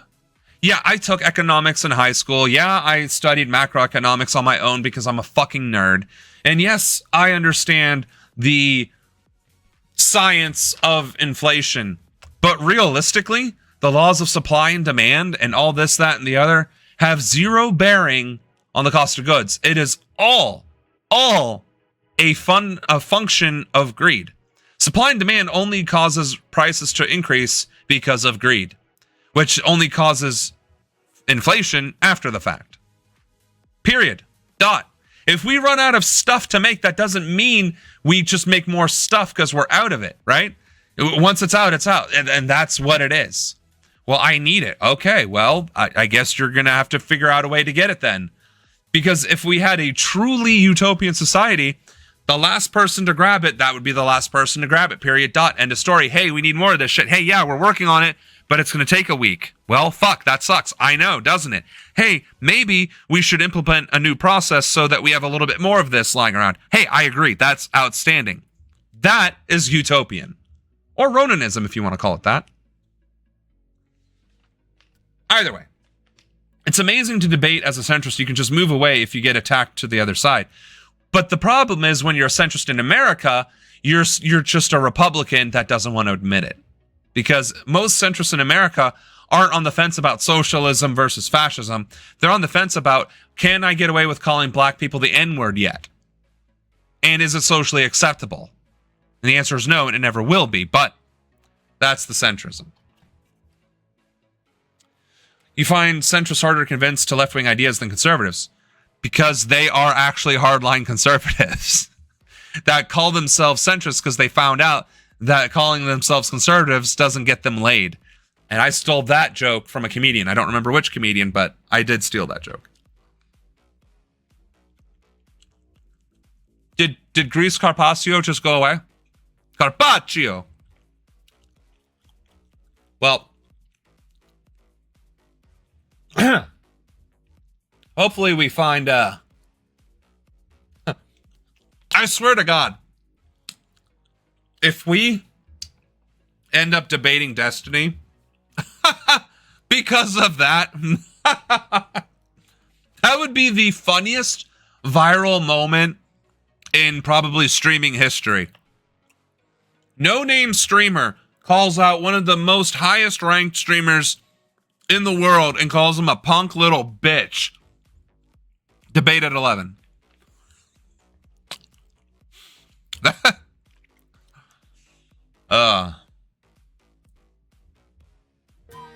We pretty much take it all. On fridges, significantly less funny news. Drawers, couches, mattresses. We have breaking news. British Prime Minister Keir Starmer says the UK will recognize a Palestinian state unless Israel agrees to a ceasefire. Last week, French President... That's what bothers me about this. The UK will recognize Palestine unless Israel agrees to a ceasefire. Why the fuck wouldn't you recognize Palestine as a state regardless and then make Israel agree to a ceasefire? What the fuck is this? That makes no fucking sense. We did go off the rails. I am probably on a sugar fit. And actually, running low on water. And it's actually halfway through the stream. So, we'll get back to this. Let's do a quick break. Everybody go do what you gotta do. Get a drink, get a snack. Hit the head.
Domino's Best Deal Ever is back. Get any hand-tossed pan, thin crust, or New York-style pizza with any toppings for just $9.99 online. Last time, our fans got exactly what they wanted. Pan pizza with barbecue sauce, mushrooms, and black olive. And we're back. That sucks. There was a commercial there. I wanted to get a little going before I came back, you know? All right. We really went off the rails. You're like a kid when a kid gets too much cola. First of all, I have cut cola out of my diet because I am trying to watch my health. What a headline. Yes, the headline is pretty fucking egregious. I remember the ticker news thing on the bottom of the screen had it phrased as it's threatening Israel with recognizing Palestine unless it agrees to a ceasefire. Right. What the fuck kind of threat is that? Like, how is that even a threat? Unless you agree to a ceasefire, we're going to declare Palestine a state. What are you going to do with that? It's like, bro, you are the United Kingdom. You are part of the financing of this genocide. Tell Israel no. It's that fucking simple. Secondly, you should recognize the Palestinian state because it was a state to begin with, motherfucker. I like the idea of Ronan doing stupid stuff to get the attention of big names. Hey, honestly, fake it till you make it, right? Destiny's a bitch. Who said that?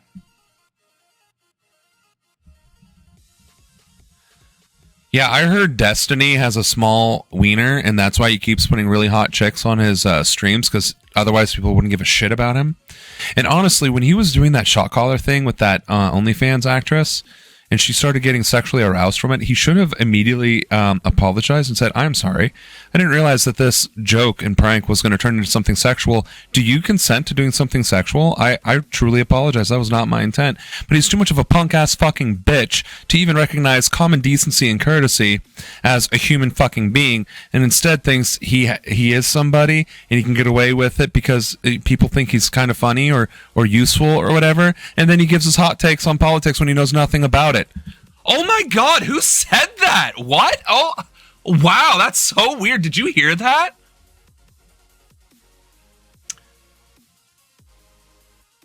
Right. If you don't stop the genocide, I will call it a genocide. Right. That is so fucking weird to me. That is absolutely fucking weird. Say that multiple times on every stream. Some people said that, but you would never say such things. Well, and that's the thing, right? Why do these governments have so much fear of Israel? Right? Unless we were talking about the Destiny thing.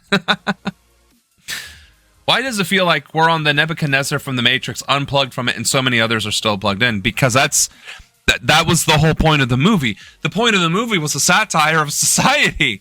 We are literally plugged into the matrix of society and blind to the shit happening behind the scenes, which is corruption. It's not I'm not talking about like a shadow figure, right? Or like the AI.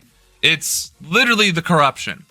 That's the shadowy AI nonsense controlling everything. Corruption. Emmanuel Macron announced his country will recognize a Palestinian state in September. Now, Starmer says the UK will follow suit if Israel doesn't move toward peace. So today, as part of this process towards peace, I can confirm the UK will recognise the State of Palestine by the United Nations General Assembly in September, unless the Israeli government takes substantive steps to end the appalling situation in Gaza, agree to a ceasefire, and commit to a long-term sustainable peace, reviving the prospect of a two-state solution. So this motherfucker didn't even misspeak. This was literally the words out of this piece of garbage's mouth. We will recognize the state of Palestine in the United Nations Assembly in September unless Israel agrees to a ceasefire. Why? Why? Palestine was a recognized country prior to World War II, prior to World War I.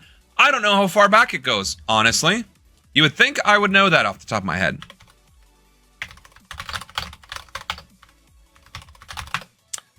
So Wikipedia says that the state of Palestine. Wow, Wikipedia. Wow. Wikipedia. Wow. Says that they declared their independence in 1988. As like the official recognition. But here's the thing. The region of Palestine is part of the wider region of the Levant, which represents the land bridge between Africa and Eurasia. There's a bunch of other shit. And this goes back to literally the Iron Age, the 8th century BCE. So, at no fucking point in time in all of recorded history, of Western recorded history, has Palestine not been a recognized country. So, get fucked. Get fucked, this piece of shit. Get fucked, every European leader. Get fucked, every politician in America who refuses to recognize Palestinian sovereignty.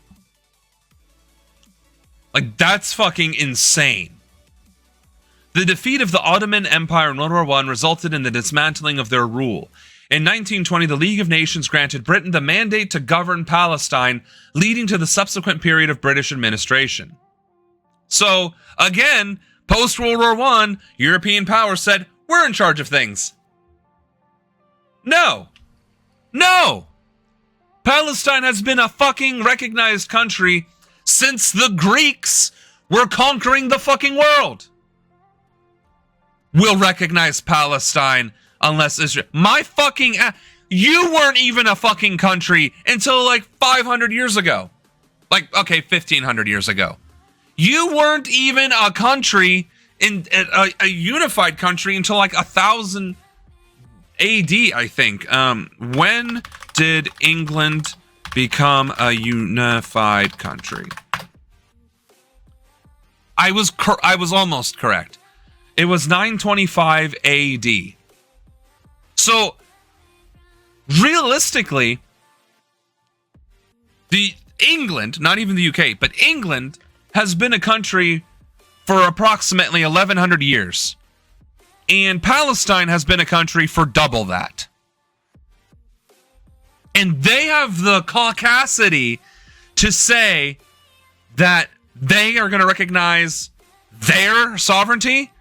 Fuck you, UK.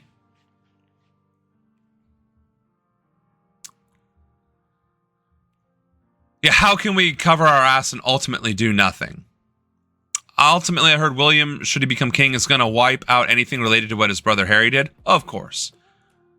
It is a joke. It is obviously empty promises. And, like, again, how can we cover our ass and still ultimately do nothing?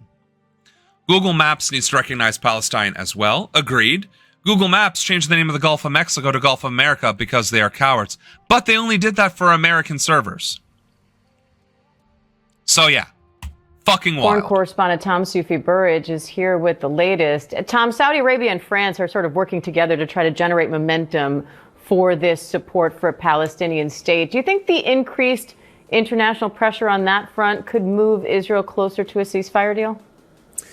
Unclear, really. I mean, I think at the moment we're not seeing that any of this international criticism is impacting the position of the Israeli government. On the humanitarian side, yes. I mean, I think the Israeli government has now taken steps in the last few days, although I was just on a briefing with aid agencies and they say that it is nowhere near addressing what they say is famine playing out on the ground in Gaza. But I think it's an important move by the UK government. I don't think it was, necessarily expected that Sir Keir Starmer would make this move and basically say that he will, in September, like the French, recognise a Palestinian state. But he's putting a caveat on it. He is saying that he'll do that if Israel doesn't go for a ceasefire and also alleviate the situation on the ground. And he's saying that his move has been driven not only by the dire humanitarian picture on the ground, the images of malnourished children, of starving children, and people right across the Gaza Strip, but also by, this.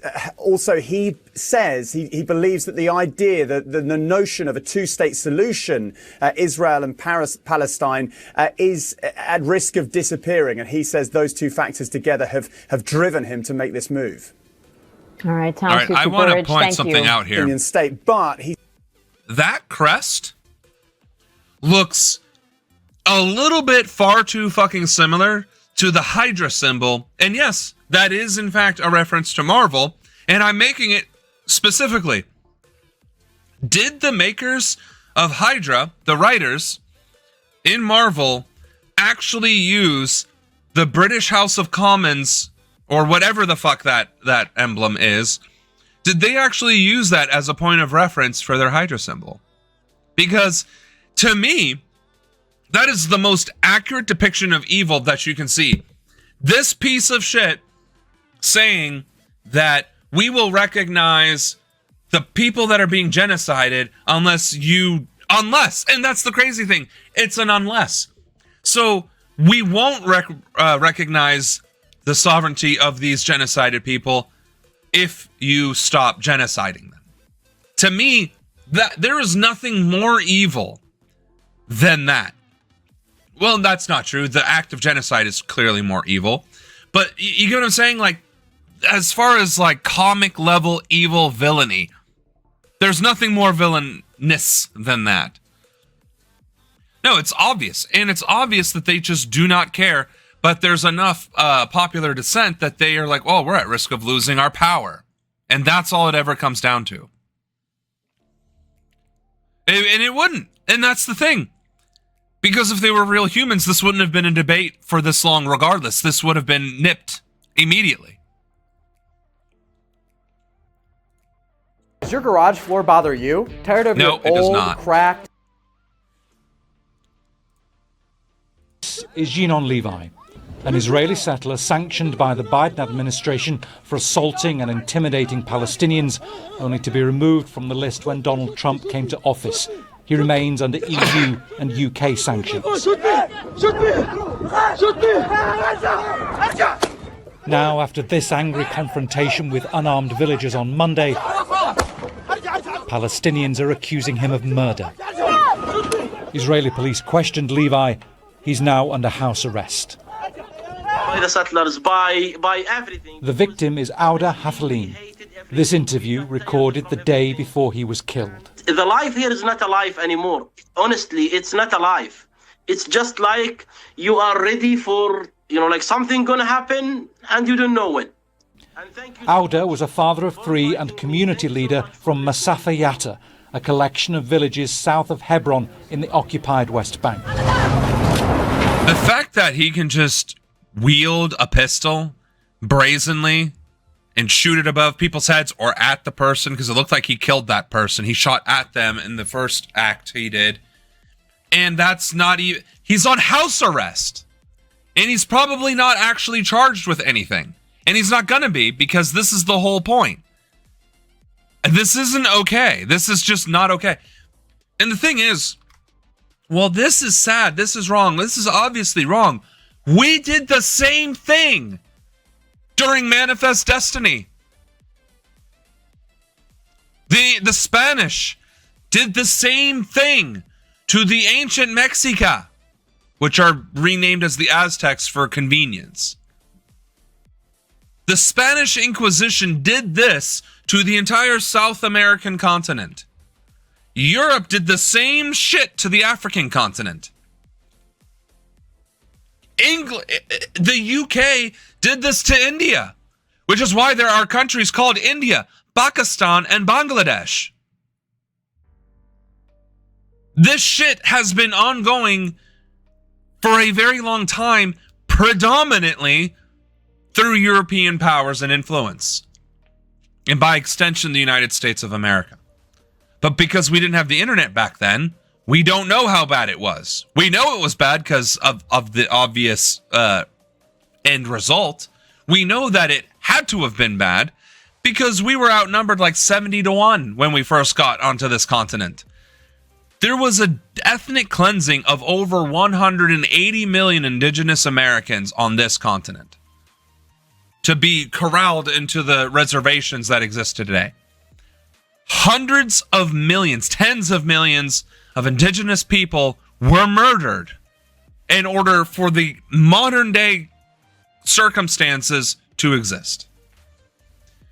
So if this had happened with, modern technology involved, we would have been bulldozing the Cherokee. We would have had Southerners murdering Mexicans in California and Texas. This is literally American history playing out in Palestine. And the fact that no country who has engaged in colonization will admit to or recognize that fact is exactly the problem. Exactly the problem.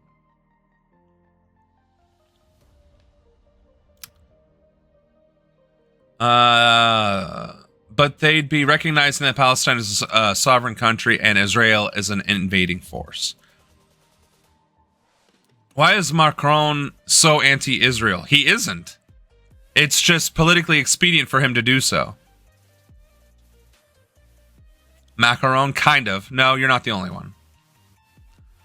Anything and everything helps at this point. It's an open genocide, just like in the America. Sam is 100% correct. Anti-ASMR rhetoric. The outcome is we are living on stolen land. It's exactly the outcome. Correct. You've not said anything bad about Destiny in too long. Fuck Destiny. Hey, is it possible to tag Destiny? Or can you only tag somebody if they're in the chat? Okay. I guess not. You know what? Hold on a second. Now I'm mildly curious. Is Destiny even online right now? All right, so it shows Destiny the channel, as in the game, not Destiny the streamer.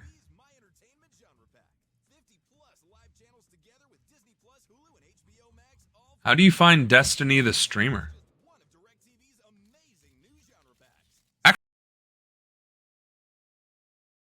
Is it like Twitch TV /Destiny? Evidently not. Oh, is he banned right now? This channel is currently unavailable due to a violation of Twitch's community guidelines or terms of service. Destiny got banned like the punk bitch that he is. All right, so when I load this up on YouTube... All right, so now I have to go down this particular rabbit hole. It would help if I didn't misspell YouTube, because that'll take me to some very scary places. And I like how when I type in YouTube in my search bar, the first video that comes up is my protests are the future video from the DNC chair. And we don't need to do it timidly. We don't need to do it mildly. We need to do it aggressive. And of course, my internet connection is all sorts of fucked up. So it was playing it. But for your viewing pleasure, there it is, while I go find Destiny's YouTube channel. Destiny. It's got to be this weird looking... Oh, he doesn't even have 1 million the trans subs? athlete is going to do a lot to like foster a lot of really What bad a will. fucking poser. What a fucking pussy. This man thinks he's all that and doesn't even have 1 million subs on YouTube? What an absolute fucking loser. Doesn't even have 1 million subs. Pussy. He actually put pussy on his channel to get more people to view him, and they still wouldn't. He had an OnlyFans girl creaming on his channel from a shock collar and still couldn't get subs. What a fucking loser. And this bitch wants to debate me? He thinks he can debate me? Motherfucker, I won national polling on national debates on syndicated news networks, motherfucker. During a time in which being a leftist was not the cool thing to do, motherfucker. You can't even get sympathy subs from putting sex workers on your channel. You can't even treat them right. And still not get subs. And you have the temerity to challenge me to a debate?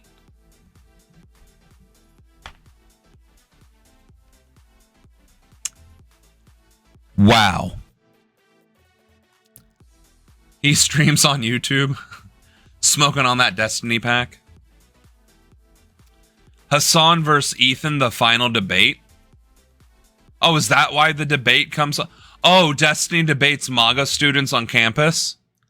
Ah, so that's what this is all about. Well, yeah, Destiny can probably debate MAGA chuds on campus. Sure, fine. College kids don't know shit. They've never paid taxes. They've never paid rent. All they have is opinions and audacity with no life experience. None. They don't even have the intellectual life experience. I mean, I did because I'm autistic and I'm really smart, and handsome. But that's not the point that I'm trying to make here. Ah, he's got a bunch of Destiny debates. Okay. I see. So this is what we need to do. Chat. Destiny Debates is a YouTube playlist on Destiny's website. I need you to troll the fuck out of the comments section. There it is. I need each and every single one of you to do your civic duty and troll the shit out of Destiny until he has no choice but to debate us. Well, debate me, I guess. I say us because this is our revolution. This is our campaign. We are going to the White House. But I will be the one individually debating. That's funny. That is actually fucking funny. Spam him. Every single person on chat, that is your homework. From now until I am on his channel debating his ass and dog walking him like the dog that he is.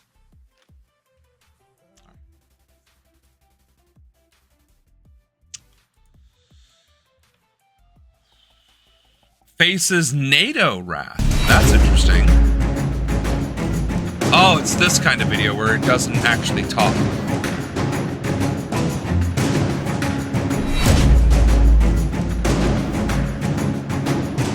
All right, so we got the Dutch, the Netherlands,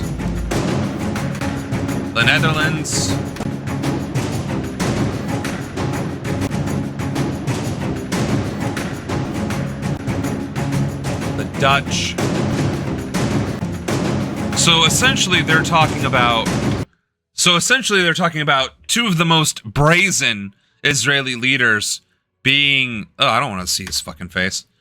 I don't want to see that fucking, well, it's these two motherfuckers that are being denied entry into Denmark and the Netherlands for being rabid pro-genocidal pieces of garbage. Not bad.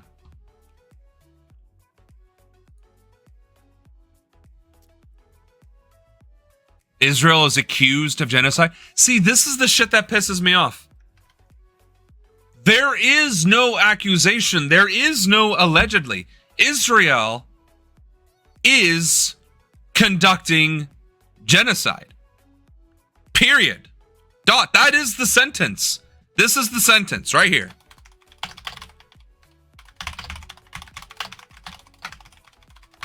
That is a whole fucking sentence. Maybe I misspelled it. I misspelled something in there. That's not the point. The point is, that is a whole fucking sentence. And that is a factual sentence. And every single genocide and ethnic cleansing and every other expert who, unfortunately, experts in that, has all agreed universally, unequivocally, that what is happening is a genocide, and it is being committed by Israel, and it is being funded by the United States and Europe. There is no debate. It is not a debate. It is not a question. There is no alleged and there is no accusation. It is a fact. Thank you, Anna, for being my spell check. I knew there was something in there. So I don't know that I can actually watch that video. That's just going to make me angry. Ukraine let's touch on Russia's Russia. Overnight airstrikes hit a prison in Zaporizhzhia. Well, hold on.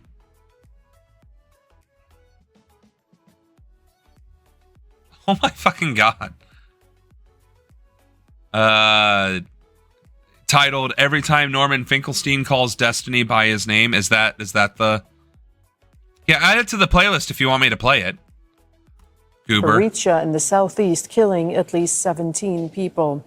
Another 35 were injured. Authorities say the attacks destroyed the jail buildings and damaged several nearby houses. Zaporizhzhia's governor says Russia dropped high explosive aerial bombs. Russian forces have also targeted the Ukrainian town of Kamyansk. At least 2 people were killed there, and parts of a hospital were damaged in that attack.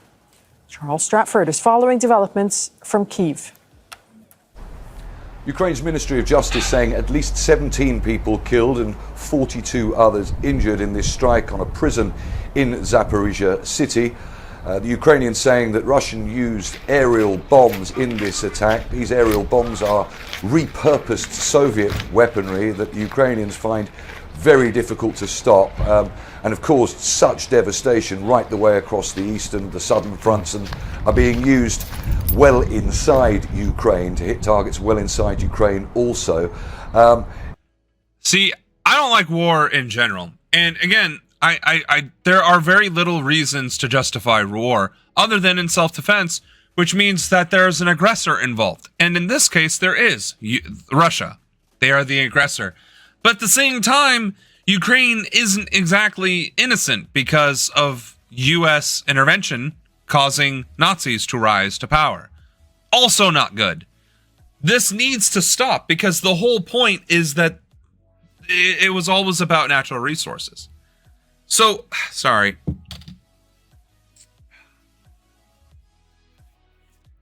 Got something in my eye.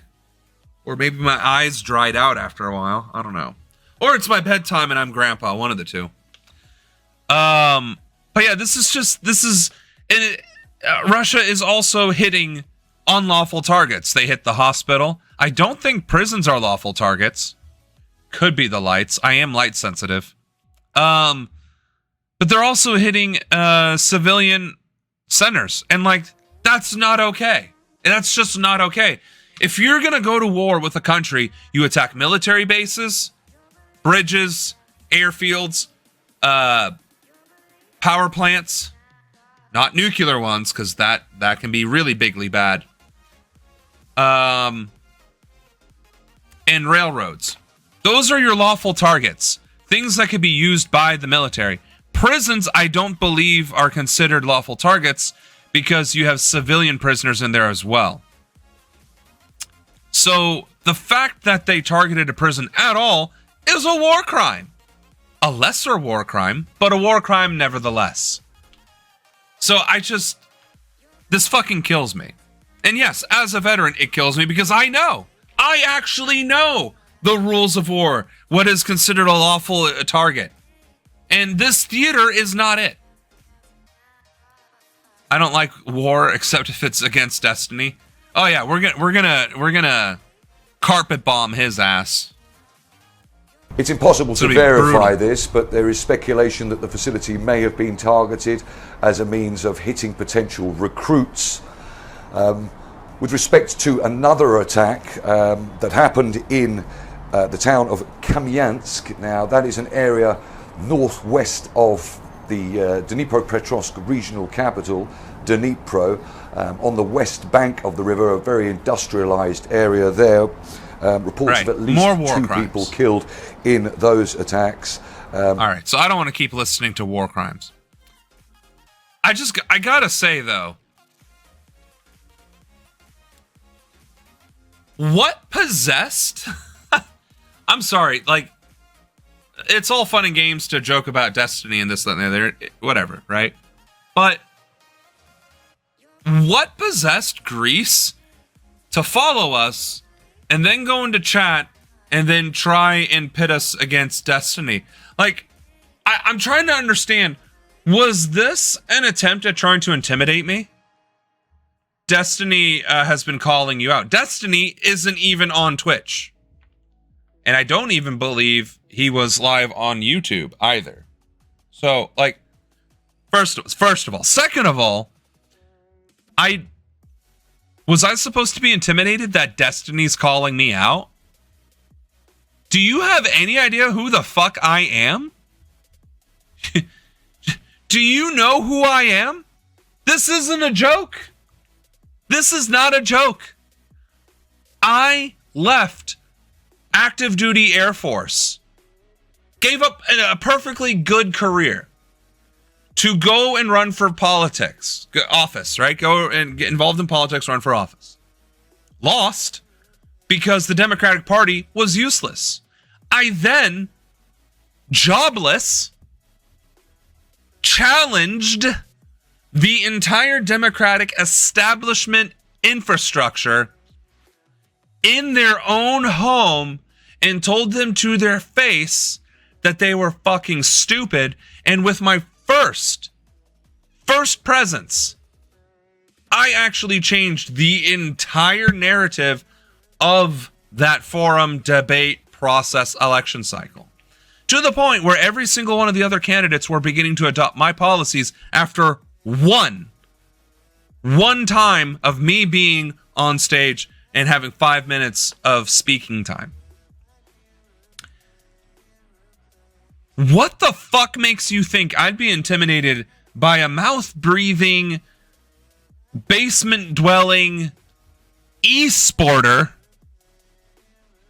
in a political debate when I went against the former Secretary of Transportation and Secretary of Labor and called them, and a sitting congressman, and called them foolish, because I used much milder words during that debate, and weak and insignificant unless they adopt my policies. Furthermore, I was proven correct. So I'm really, I don't understand why. Like, I get you probably saw my channel. Oh, he has a few viewers. He's a small guy. He thinks he's going to be president. I bet you won't debate Destiny, bitch. Destiny should be afraid to debate me. That's how that should act. He should be hoping to God this doesn't spiral out of his control. That's what he should. He better be praying, whether he recognizes I exist or not. Regardless, what he should be doing right now is praying. I really hope some unknown streamer from Twitch who is actively engaged in running for office, the House of Representatives and the presidency, will not come onto my channel and dog walk me and embarrass me in front of my 857,000 subs, because that would ruin every ounce of my image. That's what he should be doing. It's because of the telenovela lighting, I swear to God. It's kind of hard not to have aura with this. Destiny doesn't know what's about to hit him.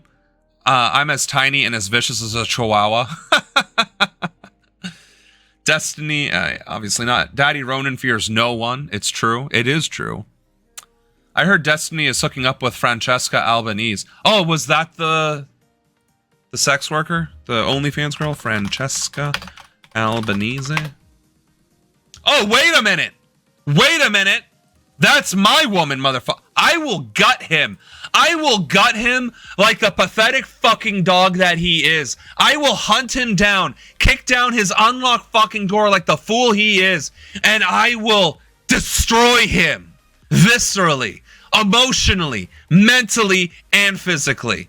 You stay the fuck away from Francesca. That's my Francesca Albanese. Never mind crushing you in a debate. You so much as you Google her fucking name, I will come for you, motherfucker. Whew. Bitch better pray. He looks like the Virgin of Guadalupe. Probably is a virgin. Man, I might be on a sugar high, but my brain still ain't apparently firing on all cylinders due to this lack of sleep that I've not been getting. Francesca Albanese. I'm gonna get banned because I threatened Destiny's life in a pseudo mocking way. That violates our terms and conditions. You cannot threaten somebody's life to gut them and destroy them mentally and emotionally. That goes against our terms of service. That's bullying. Sorry, I got a little passionate.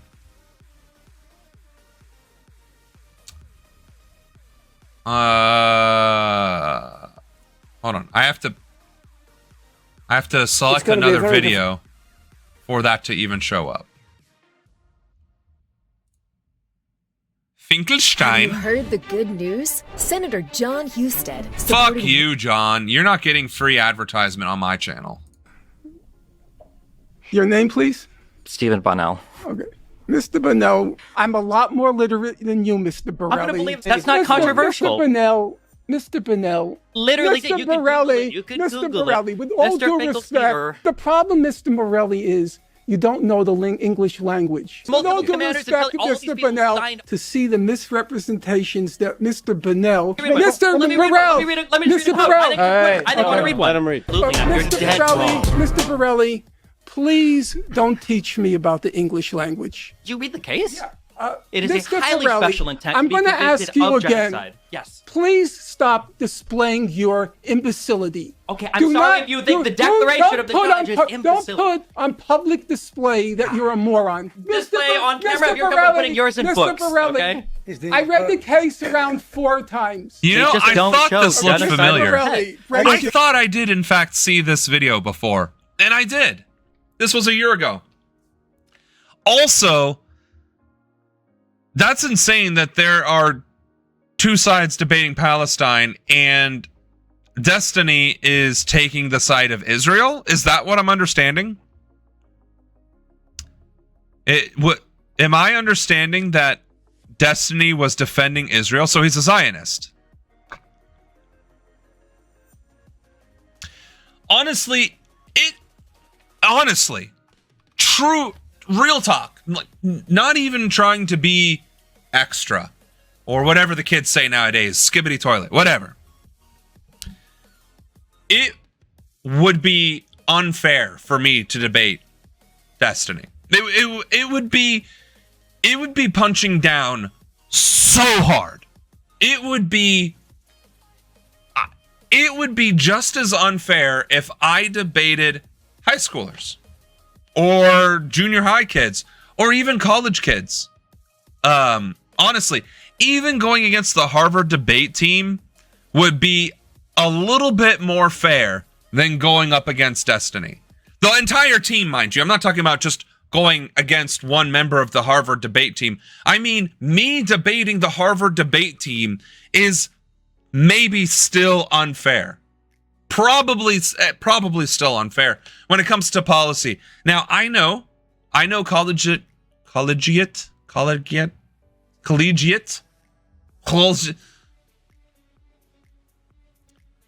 college level debate debates many topics. Many topics. Not just political ones. So, if our debate was political, I think having the entire team against me would be fair, because that is my specialty. Now, if I was debating the entire Harvard team on any other topic that was not political, like history, like if it was the politics of history of Napoleonic France, I would probably lose, because I do not know enough about Napoleon or France in the 1800s. I just don't. If we were debating about Rome, I might have a chance. But I think, generally speaking, in a debate, like an actual debate competition, it's not necessarily if you're right or wrong or knowledgeable or not. It's about how do you frame your argument. And if that is the only metric, I still think I would have the upper hand against the Harvard debate team on any topic, because I would be able to frame the logic of my argument, I think, better than they would be able to.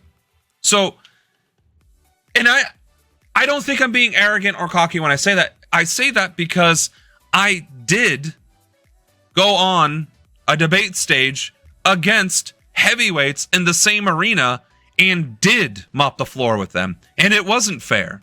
It was also very biased. I didn't get asked nearly enough questions because they were like, no, this is going to be between Keith Ellison and Tom Perez. That's who we want to win. One of these two guys. Everybody else is just there for... So that was biased, but it was fair because every time I did answer a question or was actually given the opportunity to answer one, I destroyed them. There was no... It wasn't even... They were like, okay, wow, next subject. This one's done. Like the protest, I talked about Dapple and being there, and they're like, okay, we're done with activism. Next subject. Talking about reform of the party. I talked about a county level engagement, not just 50 states, but county level grassroots engagements. All right, we're done talking about that. We are going to talk about Clinton or whatever. So that's why I say even the Harvard debate team combined would maybe balance the scales. Maybe. It's not arrogance. Correct me if I'm wrong, but didn't Red Overlord say that we are reduced in all sorts of things related to foreign affairs, like our ships and nuclear arsenal in his 2024 campaign? Because he is taking funds meant to modernize nuclear arsenal and putting it into his plane. Yeah, no, I mean, this is just corruption. That's just bread and butter corruption. Destiny is a super scientist. Yeah, so that's too easy to just decimate. Maybe, but that doesn't change the fact that he's pandering towards people who believe in genocide. Sam is actually pretty humble. He just knows what he knows. It's true. Here's the thing. If I was debating Neil deGrasse Tyson on physics, or not even debate, let's not even call it a debate, right? Just discussing physics, I would not be in the same room as him in terms of like ability to do that. Do I understand atomic particles and quantum physics on a broad, generic level? Sure. Do I know what a boson is? No, because that wasn't even taught in school until like 5 years ago. I graduated high school only knowing about electrons, neutrons, and protons. I only know what a boson is partially because of the Big Bang Theory and partially because when I was developing Esoterra, I actually started researching quantum physics to see if I could tie that in to the world building of the game. So I know a little bit about physics and science, thermodynamics, whatever. If I got sent back in time prior to the Industrial Revolution, 1700s or prior, do I honestly think I could invent electricity? Yes and no. I think I would be able to prove electricity could be created through magnets. But I wouldn't know where to get the rare earth magnets. I would not know where to get that. And I wouldn't know how to make it safe. and I would not know how to create copper wire because I don't know if the technology of the times would allow you to make something that fine. But then you have to create the light bulb itself, right? The two spots. So what I would do instead is have the copper wire connected to itself and creating a prong so that it could spark between it. So I think I would be able to prove that electricity exists. I don't know that I would necessarily be able to reinvent the light bulb. Other things like gears and mechanics, right? We had gears and wheels and so on and so forth, and we had very rudimentary engines in that sense, right? Steam, even in the 1700s, was like known, but not really. And the difference is we had steam power in ancient Rome, but it was never applied towards anything. It was just a neat little thing that was never applied to anything else. We could have had steam-powered locomotives in ancient Rome because that technology existed. Keeping the steam in a secure vessel. If they had just, instead of making it create whistling sounds or spinning the bird, I forget what the thing did. If they had instead attached another tube to it, and then that, like a small tube, to force the steam to pressurize, and going into another vessel that had pistons in a gear assembly, we could have had locomotive technology from steam in ancient times, no electricity needed. So I'm fairly certain I know enough science to reinvent rudimentary. I would not be able to invent a car, the internal combustion engine. I would not know how to split the atom. I know penicillin is from mold, specific thing, and I wouldn't remember that. Shit like that. I think I know enough to be able to do that. You know what I'm saying? But I could not have an actual intelligent discussion about quantum physics or astronomy or regular physics. Just, I am not nearly well versed enough.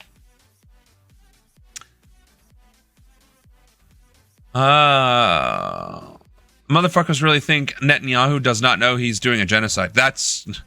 He's openly saying it. I wish I did not know who Destiny or Asmongold was. Sam shoves a light bulb into a potato. Oh yeah, that's right. Because that actually... but you'd have to invent the light bulb first. And I would not know how to do that. I feel like a parent showing interest in his son rambling about something I don't know anything about, but still trying to show interest. Except instead of talking about, a flower or a butterfly or a bug I found, I'm talking about physics and reinventing the Industrial Revolution in ancient Rome. It's like, oh, that's sweet, little Timmy. You're absolutely right. I know what you're saying is correct in terms of the physics and the science, but I'm not following. Shit. I do be on tangents, don't I? All right, so we've thoroughly established that Destiny, and that's actually not who I was thinking of. Destiny did not have the hot chicks on his channel. That was somebody else. Now I'm trying to think who that fucking guy was. All right, because now that's going to bother me. Who is the streamer who has his door open?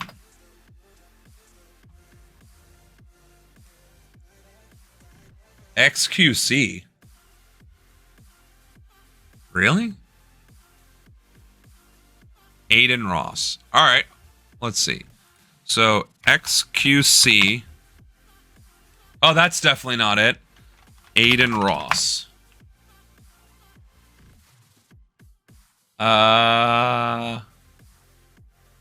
No, it was definitely not him too. It began with an M. It's not Mazakin, because I'm thinking of Mazakine. It begins with an M though. He is good friends with... Actually, I want to say Vosh? I don't think it's Vosh. Definitely not Vosh. Popular streamers beginning with M. It's not Mark Plyer. Mewtwo, no. Mango? I don't think it's that guy either. Yeah, I'm trying to find your username, motherfucker. It's not that guy. It's not that guy.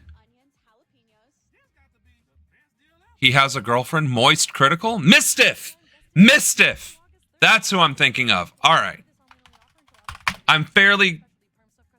Mistiff streamer. What the fuck?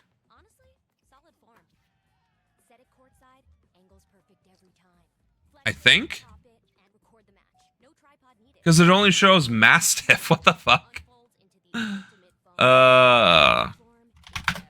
Mizzy. Videos. Why is everything giving me Mizkiff? Mizkiff. Mizkiff. Yes. That weird looking motherfucker. Yes. Mizkiff just ended his career. That's who I was actually thinking of. He was the one that had the OnlyFans girls on there shock collaring themselves. And Mizkiff is apparently no longer on Twitch. I guess. Videos. Mizkiff shock collar video. YouTube. Oh, because it's 1Z. Oh my fucking god. And 1F. You really want to try this? Yeah. Pause. Mizkiff. 1F, motherfucker.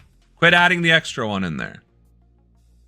Oh, okay. No, Mizkiff does have his 2.2 million viewers. All right. He is not banned. We're going to give him a follow. So this entire time, this entire time, I've been talking shit about Mizkiff, and we're actually talking about Destiny, the Zionist piece of shit. So, Mizkiff, I owe you an apology because you are not a political content creator, and you are not calling me out, challenging me to a debate. My bad. You know, I'll even do it on the bigger screen here. Mizkiff, I am sorry. I was thinking of you when I was calling out Destiny. Destiny can still get all the way fucked for being a Zionist piece of shit. But Mizkiff, you did nothing wrong. You are an entertainer, and you're staying in your lane. More power to you. That was a very funny video. Again, the one critique I would make about specifically that video is when you realized she was being turned on by it, you should have immediately said, oh, I'm sorry. Didn't realize that's where this was heading. Do you still consent to continue? That would have been my only critique. That's my only critique for that specific video. But you don't actually... You talk about drama within the streamer community. Go off, King. And congratulations for having the two content creators that make spicy content on there. Congrats. But I will... As a warning, though, Mizkiff, if you ever have the audacity to challenge me to a debate on politics, be warned, I will destroy you. So, mea culpa, I was picturing you when I was going off on Destiny. Destiny can get all the vitriol that I can muster. You did not deserve that. My apologies. I did not have sexual relations with that shot caller that was on that streamer. He is banned from Twitch. He might be on Kick. Oh, so he's probably a pedophile too then, because Kick has an extremely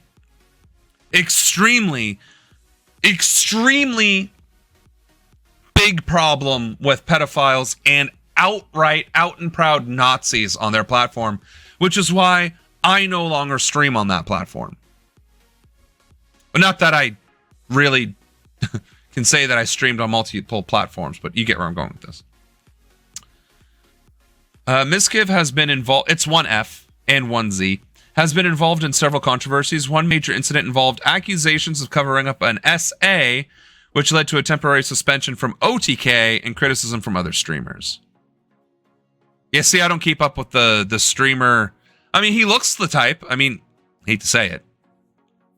Destiny getting dog walked by Finkelstein is the best thing ever. No, I mean, he still deserved every ounce of that.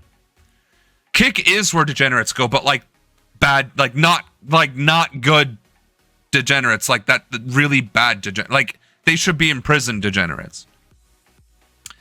Aiden Ross. See, I have no idea who Aiden Ross is either. Oh, is Aiden Ross like an owner on Kick or whatever? Yeah.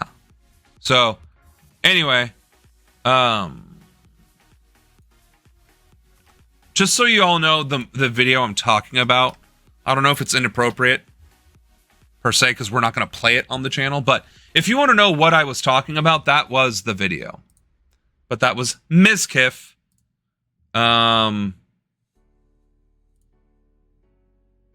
So, anywho, back at the ranch. Aiden is a big Andrew Tate and Trump fan. Well, there you have it. Oh, well, see, now that would be fun. Let's debate Aiden Ross. That punk-ass little beta bitch. No. When I say that I am a boomer millennial, and like all of my pop culture references and knowledge goes and stops at 2010, I'm not exaggerating. I am not exaggerating in the slightest. And I also never got into streaming. I never got into watching streamers or streaming at all. And I used to be one of the top 200 ranked rogues in the world in World of Warcraft while I was active duty, when streaming was ludicrously easy to get involved with and become huge and famous. I could have probably been a famous streamer in all actuality while I was active duty. And it never interested me, never intrigued me. And it took a lot of convincing to even stream in the first place. So I neither know who big name streamers are, any of the culture surrounding it, any of the like do's and don't. Like, I'm honestly, if y'all didn't know me from politics, you probably wouldn't be on this stream in the first place. You know what I'm saying? Like, that's how little I know.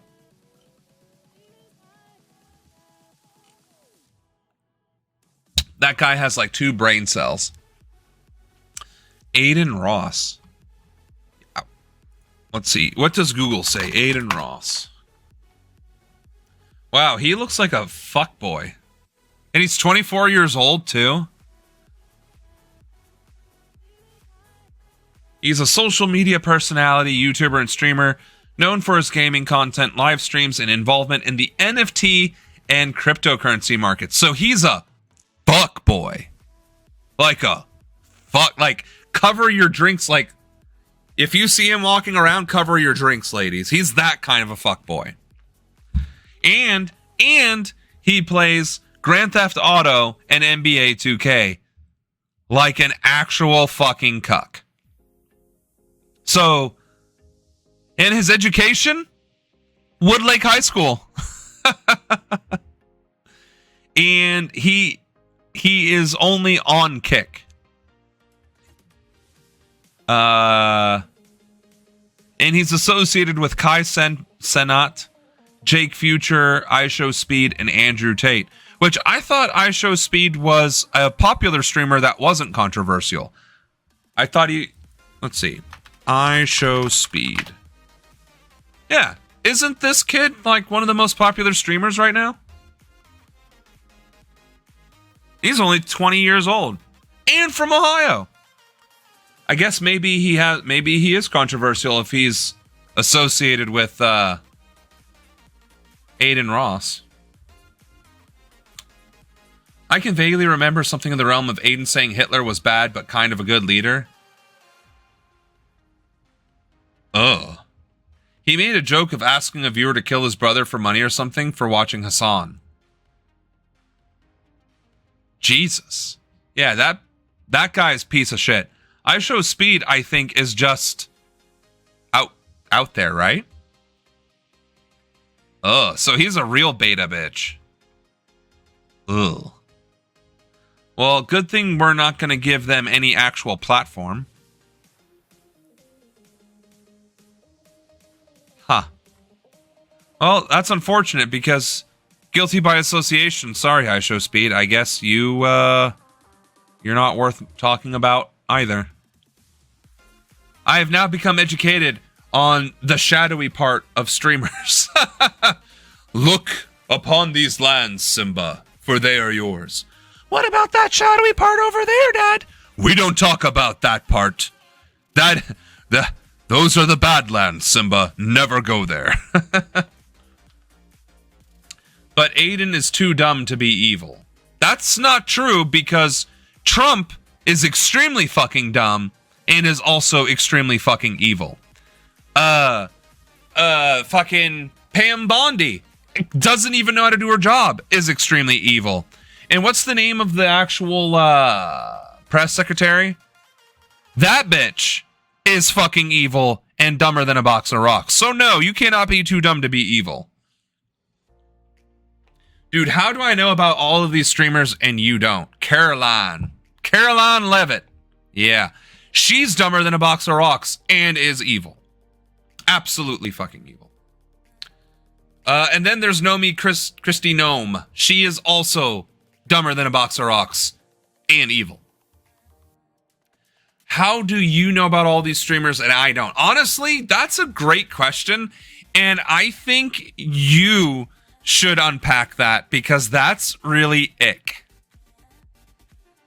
I was trying to quote something else, but I couldn't bring it out at the time. That's problematic. What else do we got in here? Well, there we go. Some good... Hold on. Let's watch the one that has more on it. Give your business the golden touch by increasing your... Nobody cares about these fucking ads. All right, so which country is airdropping aid? There's usually a flag.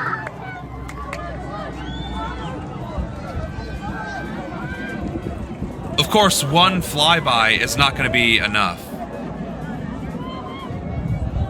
So, you know, that actually kind of pisses me off, though. Like, we are going like a fucking seal for one airplane airdropping one load of aid. They've been doing them for a few days. But still, if it's one airplane a day, like, there needs to be a fleet of aircraft just... Maybe I'm just too fucking jaded. Right. We need to see the Berlin airlift of the 21st century. 100%. Please watch the video. XQC and Aiden Ross discusses the Big Bang Theory and Pangea. It's 1 minute. It makes you realize how dumb guys like Aiden are. It's almost hard to comprehend. Choo-choo, motherfucker. We do need trains. We could have the Berlin Air train. What's not to get about airplanes? Lift, propulsion, aerodynamics. The when it takes off, or the when it lands. I'm really curious as to the context of that statement. I'm everything. How does it just go up there and not kill everyone?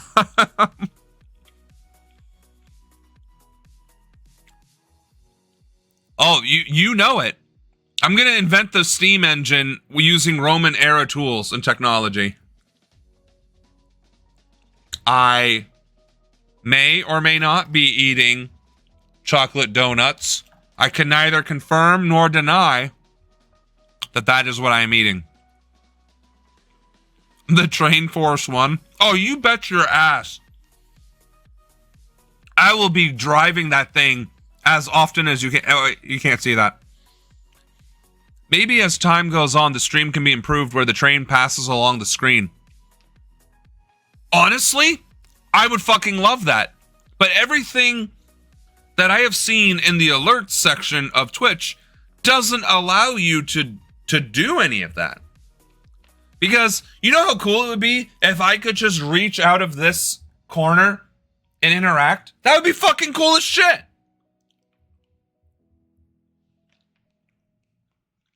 You need to invent flying trains like Back to the Future Part 3? Hell yes. That would slap so fucking hard. That would slap so fucking hard. I would exclusively use that as transportation. And not modern looking trains, like 19 or 1800s trains, like the steampunk trains, but with like sci-fi technology in them. That would be rad as fuck.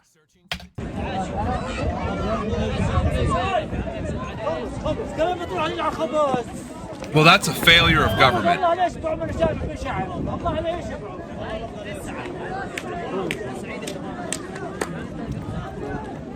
Oh shit, that's right. So not only are we dealing with global warming, we help sleep apnea. We're also now having seismic events that are absolutely fucking devastating. One of the strongest earthquakes ever recorded struck off the Russian east coast a few hours ago. You know what's funny about that, Tylo? Is how often I talk about wanting to live in a cave. Like a literal, honest-to-God cave. Like with stalagmites and everything. Obviously made habitable. Because I don't want to get dirty. And I don't want spiders crawling on me. Or centipedes that are this fucking big. That said, having a little workshop in there would be fucking hilarious. And then I just create the equivalent of whatever technology they had, a steam engine from Roman tools.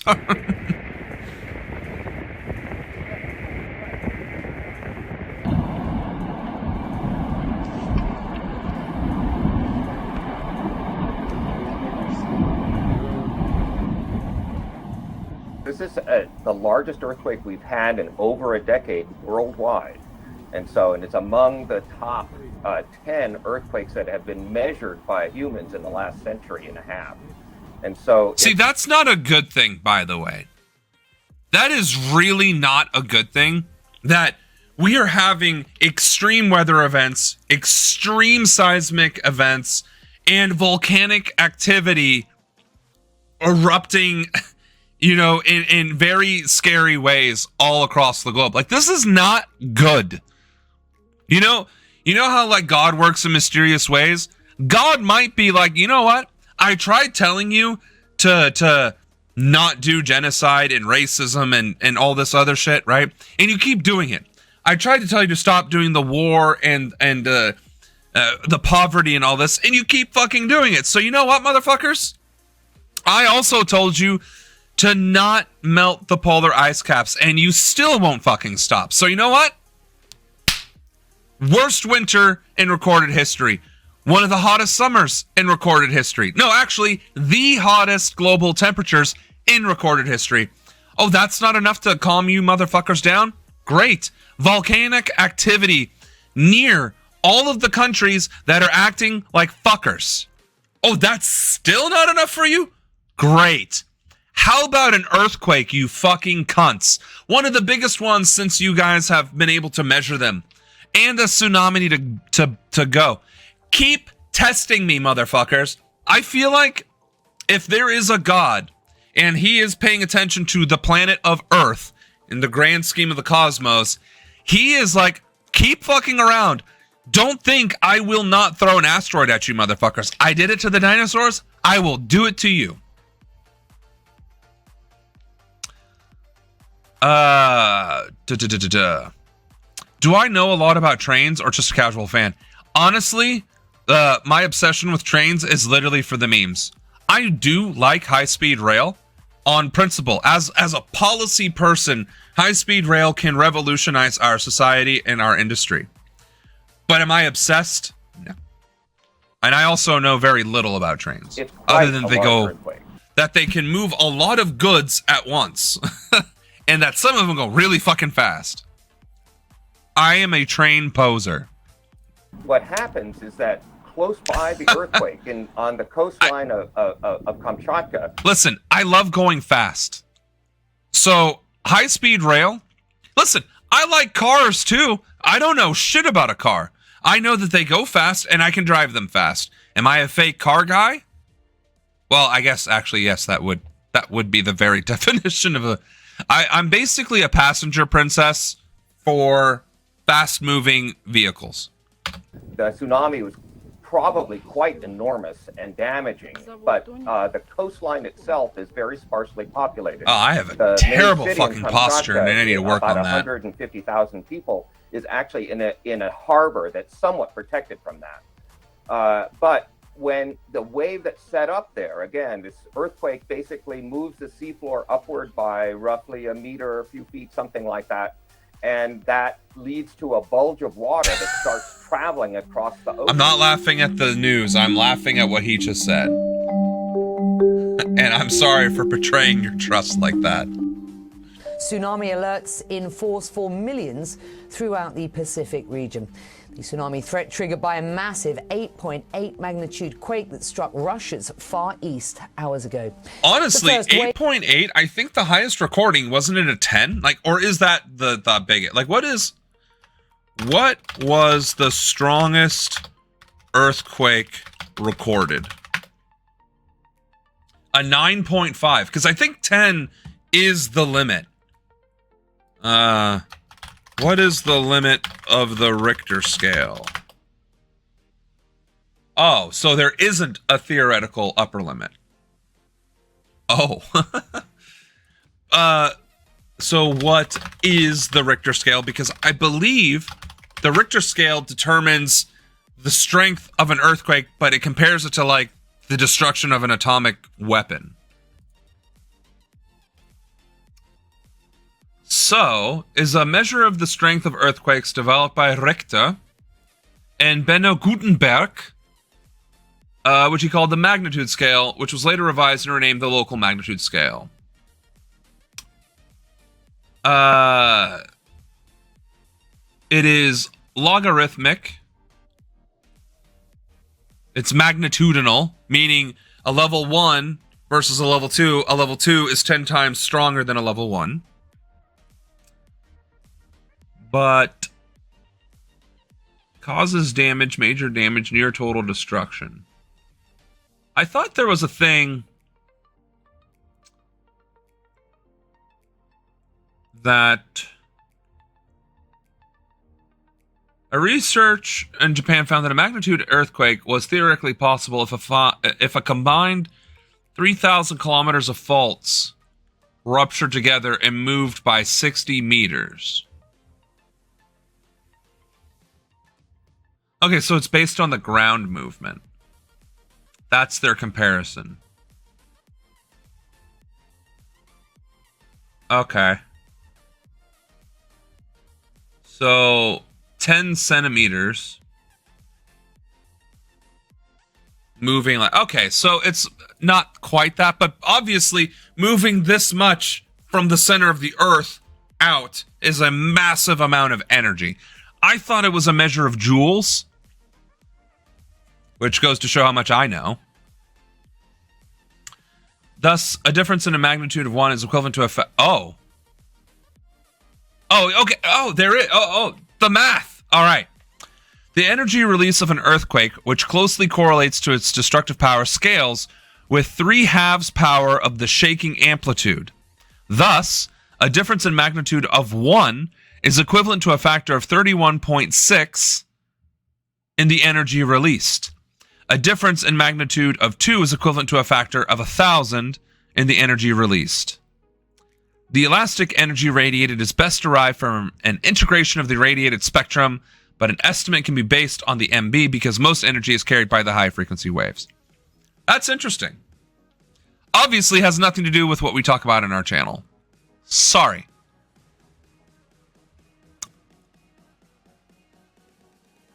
I'm just shy. It could be. And I don't send you videos about trains that often, do I? I don't know. Maybe it's based on my algorithm. It could very well be. Hitting Russia and Japan, where nearly 2 million people have been evacuated. This is video from Japan's second biggest island, Hokkaido, where people fled to the highest rooftops that they could find. A mega thrust earthquake.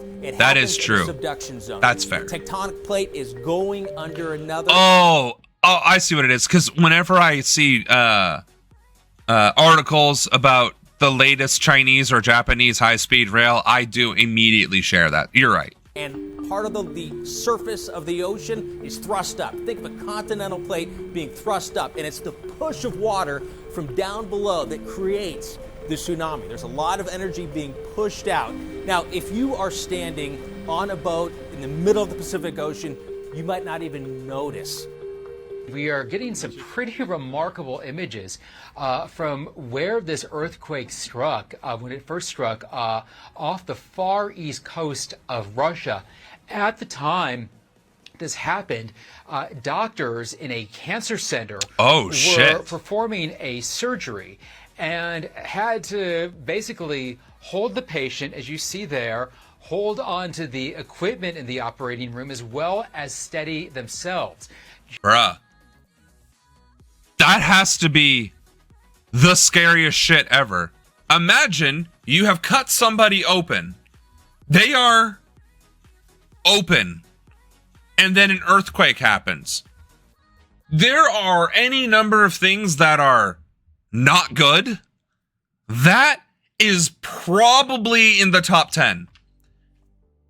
Natural disaster in the middle of an extremely invasive surgery.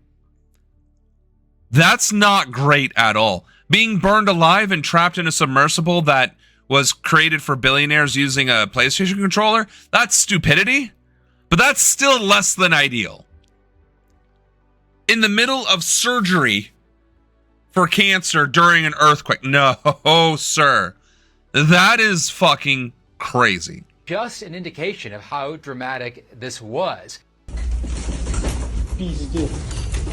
Yeah, like going home because your workplace is shaking. Yeah, I'm going home. Fuck that. I'm not dying at work. Over in Hawaii, there was a lot of chaos in the hours leading up to the waves coming ashore there, where there was flooding and there were waves almost to 6 feet high. And as they told people to evacuate, there was a logjam of traffic as people were trying to make their way up to higher elevations, up to buildings 4 stories or higher. That's another problem with focusing all of our transportation into vehicles. When you have to get somewhere fast, you can't. Trains could help with evacuations. Boats are cool. I do get seasick, though, evidently. So, less cool than trains and less cool than aircraft. But then again, I do get airsick if I'm flying on an empty stomach. So, I think it's just the empty stomach that really gets me. There was a huge earthquake in Mexico City when I was about 10 years old. So, before they were recording them, and I was terrified of earthquakes from watching the scenes of the people being rescued and the people being saved. No, I believe that. That would be really traumatic. I mean, imagine your city just got attacked by the conquistadors, and you're still reeling from that, and then you have a massive earthquake. Yeah, that would be absolutely fucking traumatic as a 10-year-old. Here in Southern California, officials are the most concerned about the current. They're asking people here in LA County to stay out of the water. They're clearing the beaches. They've cleared all the events. They're asking RVs to move because, yes, there wasn't any significant damage here. There wasn't any flooding, which is great news. But these waves are strong.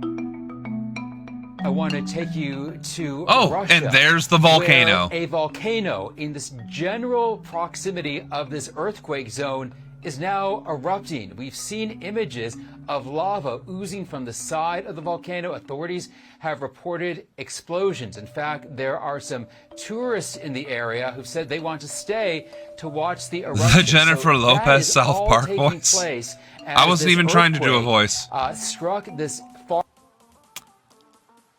No way a volcano just after that.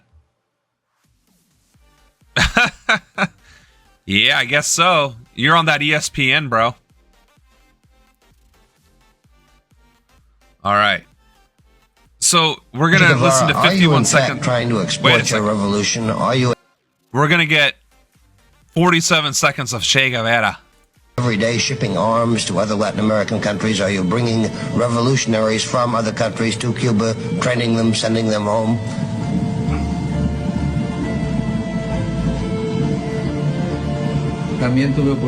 I also had an opportunity to say at the assembly, and I can repeat it emphatically now, revolutions are not exportable.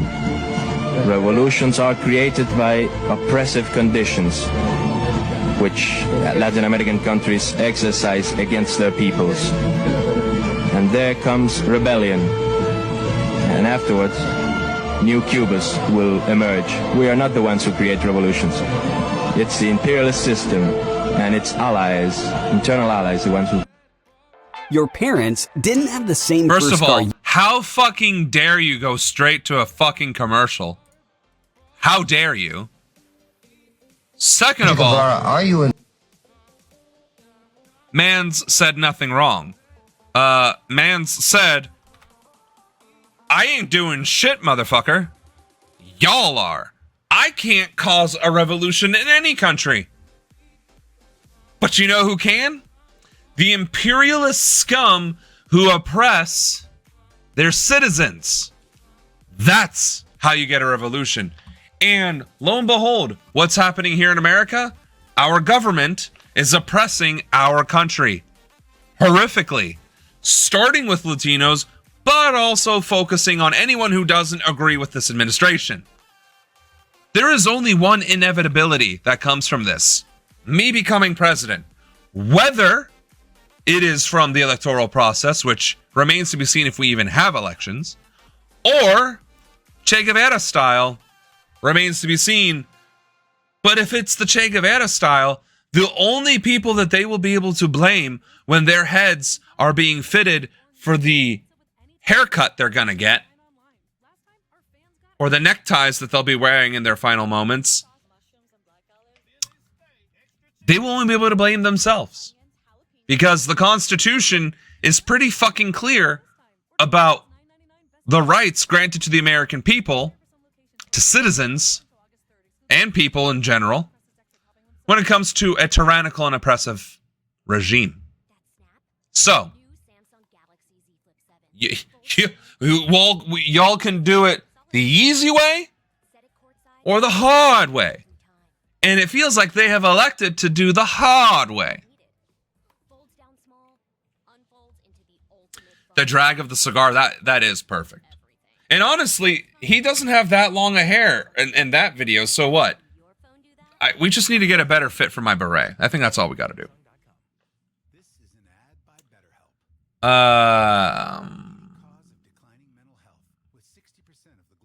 That's why I added it to the stream, because we're in the situation all over the world. We most certainly are.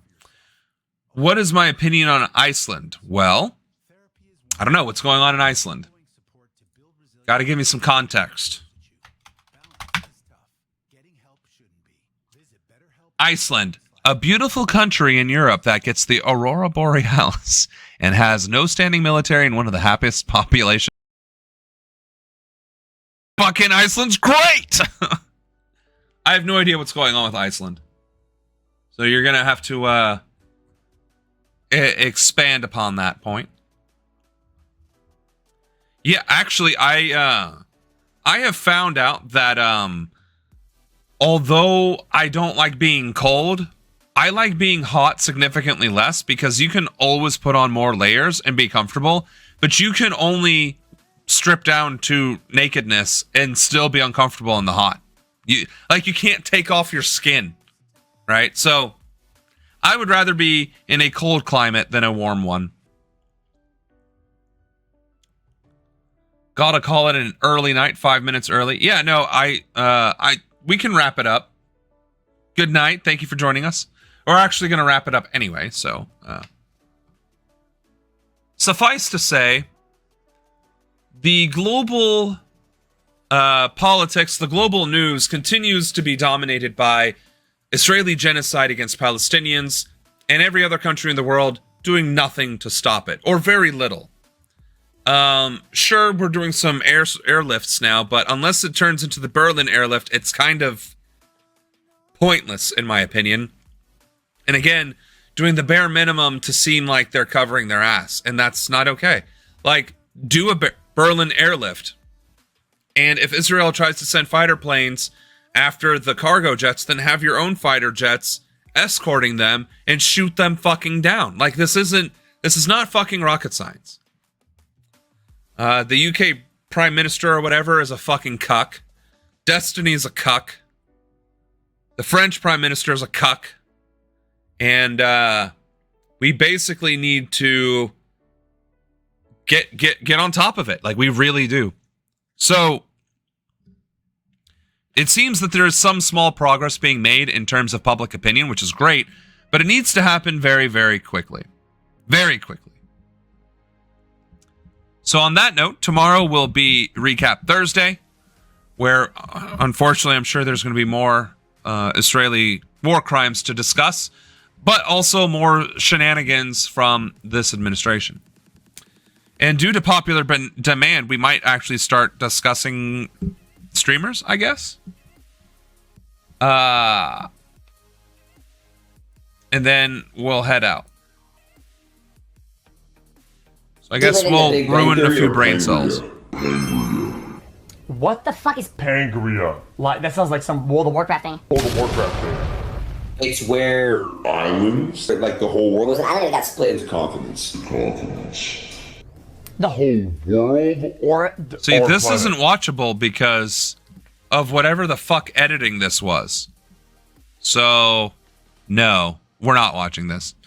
If you want to watch this debate thing or whatever, find one that isn't stupidly edited, because that's annoying. So on that note, have a great night, everybody. See you tomorrow, 7 p.m. Eastern. Recap Thursdays. And I will see you tomorrow. President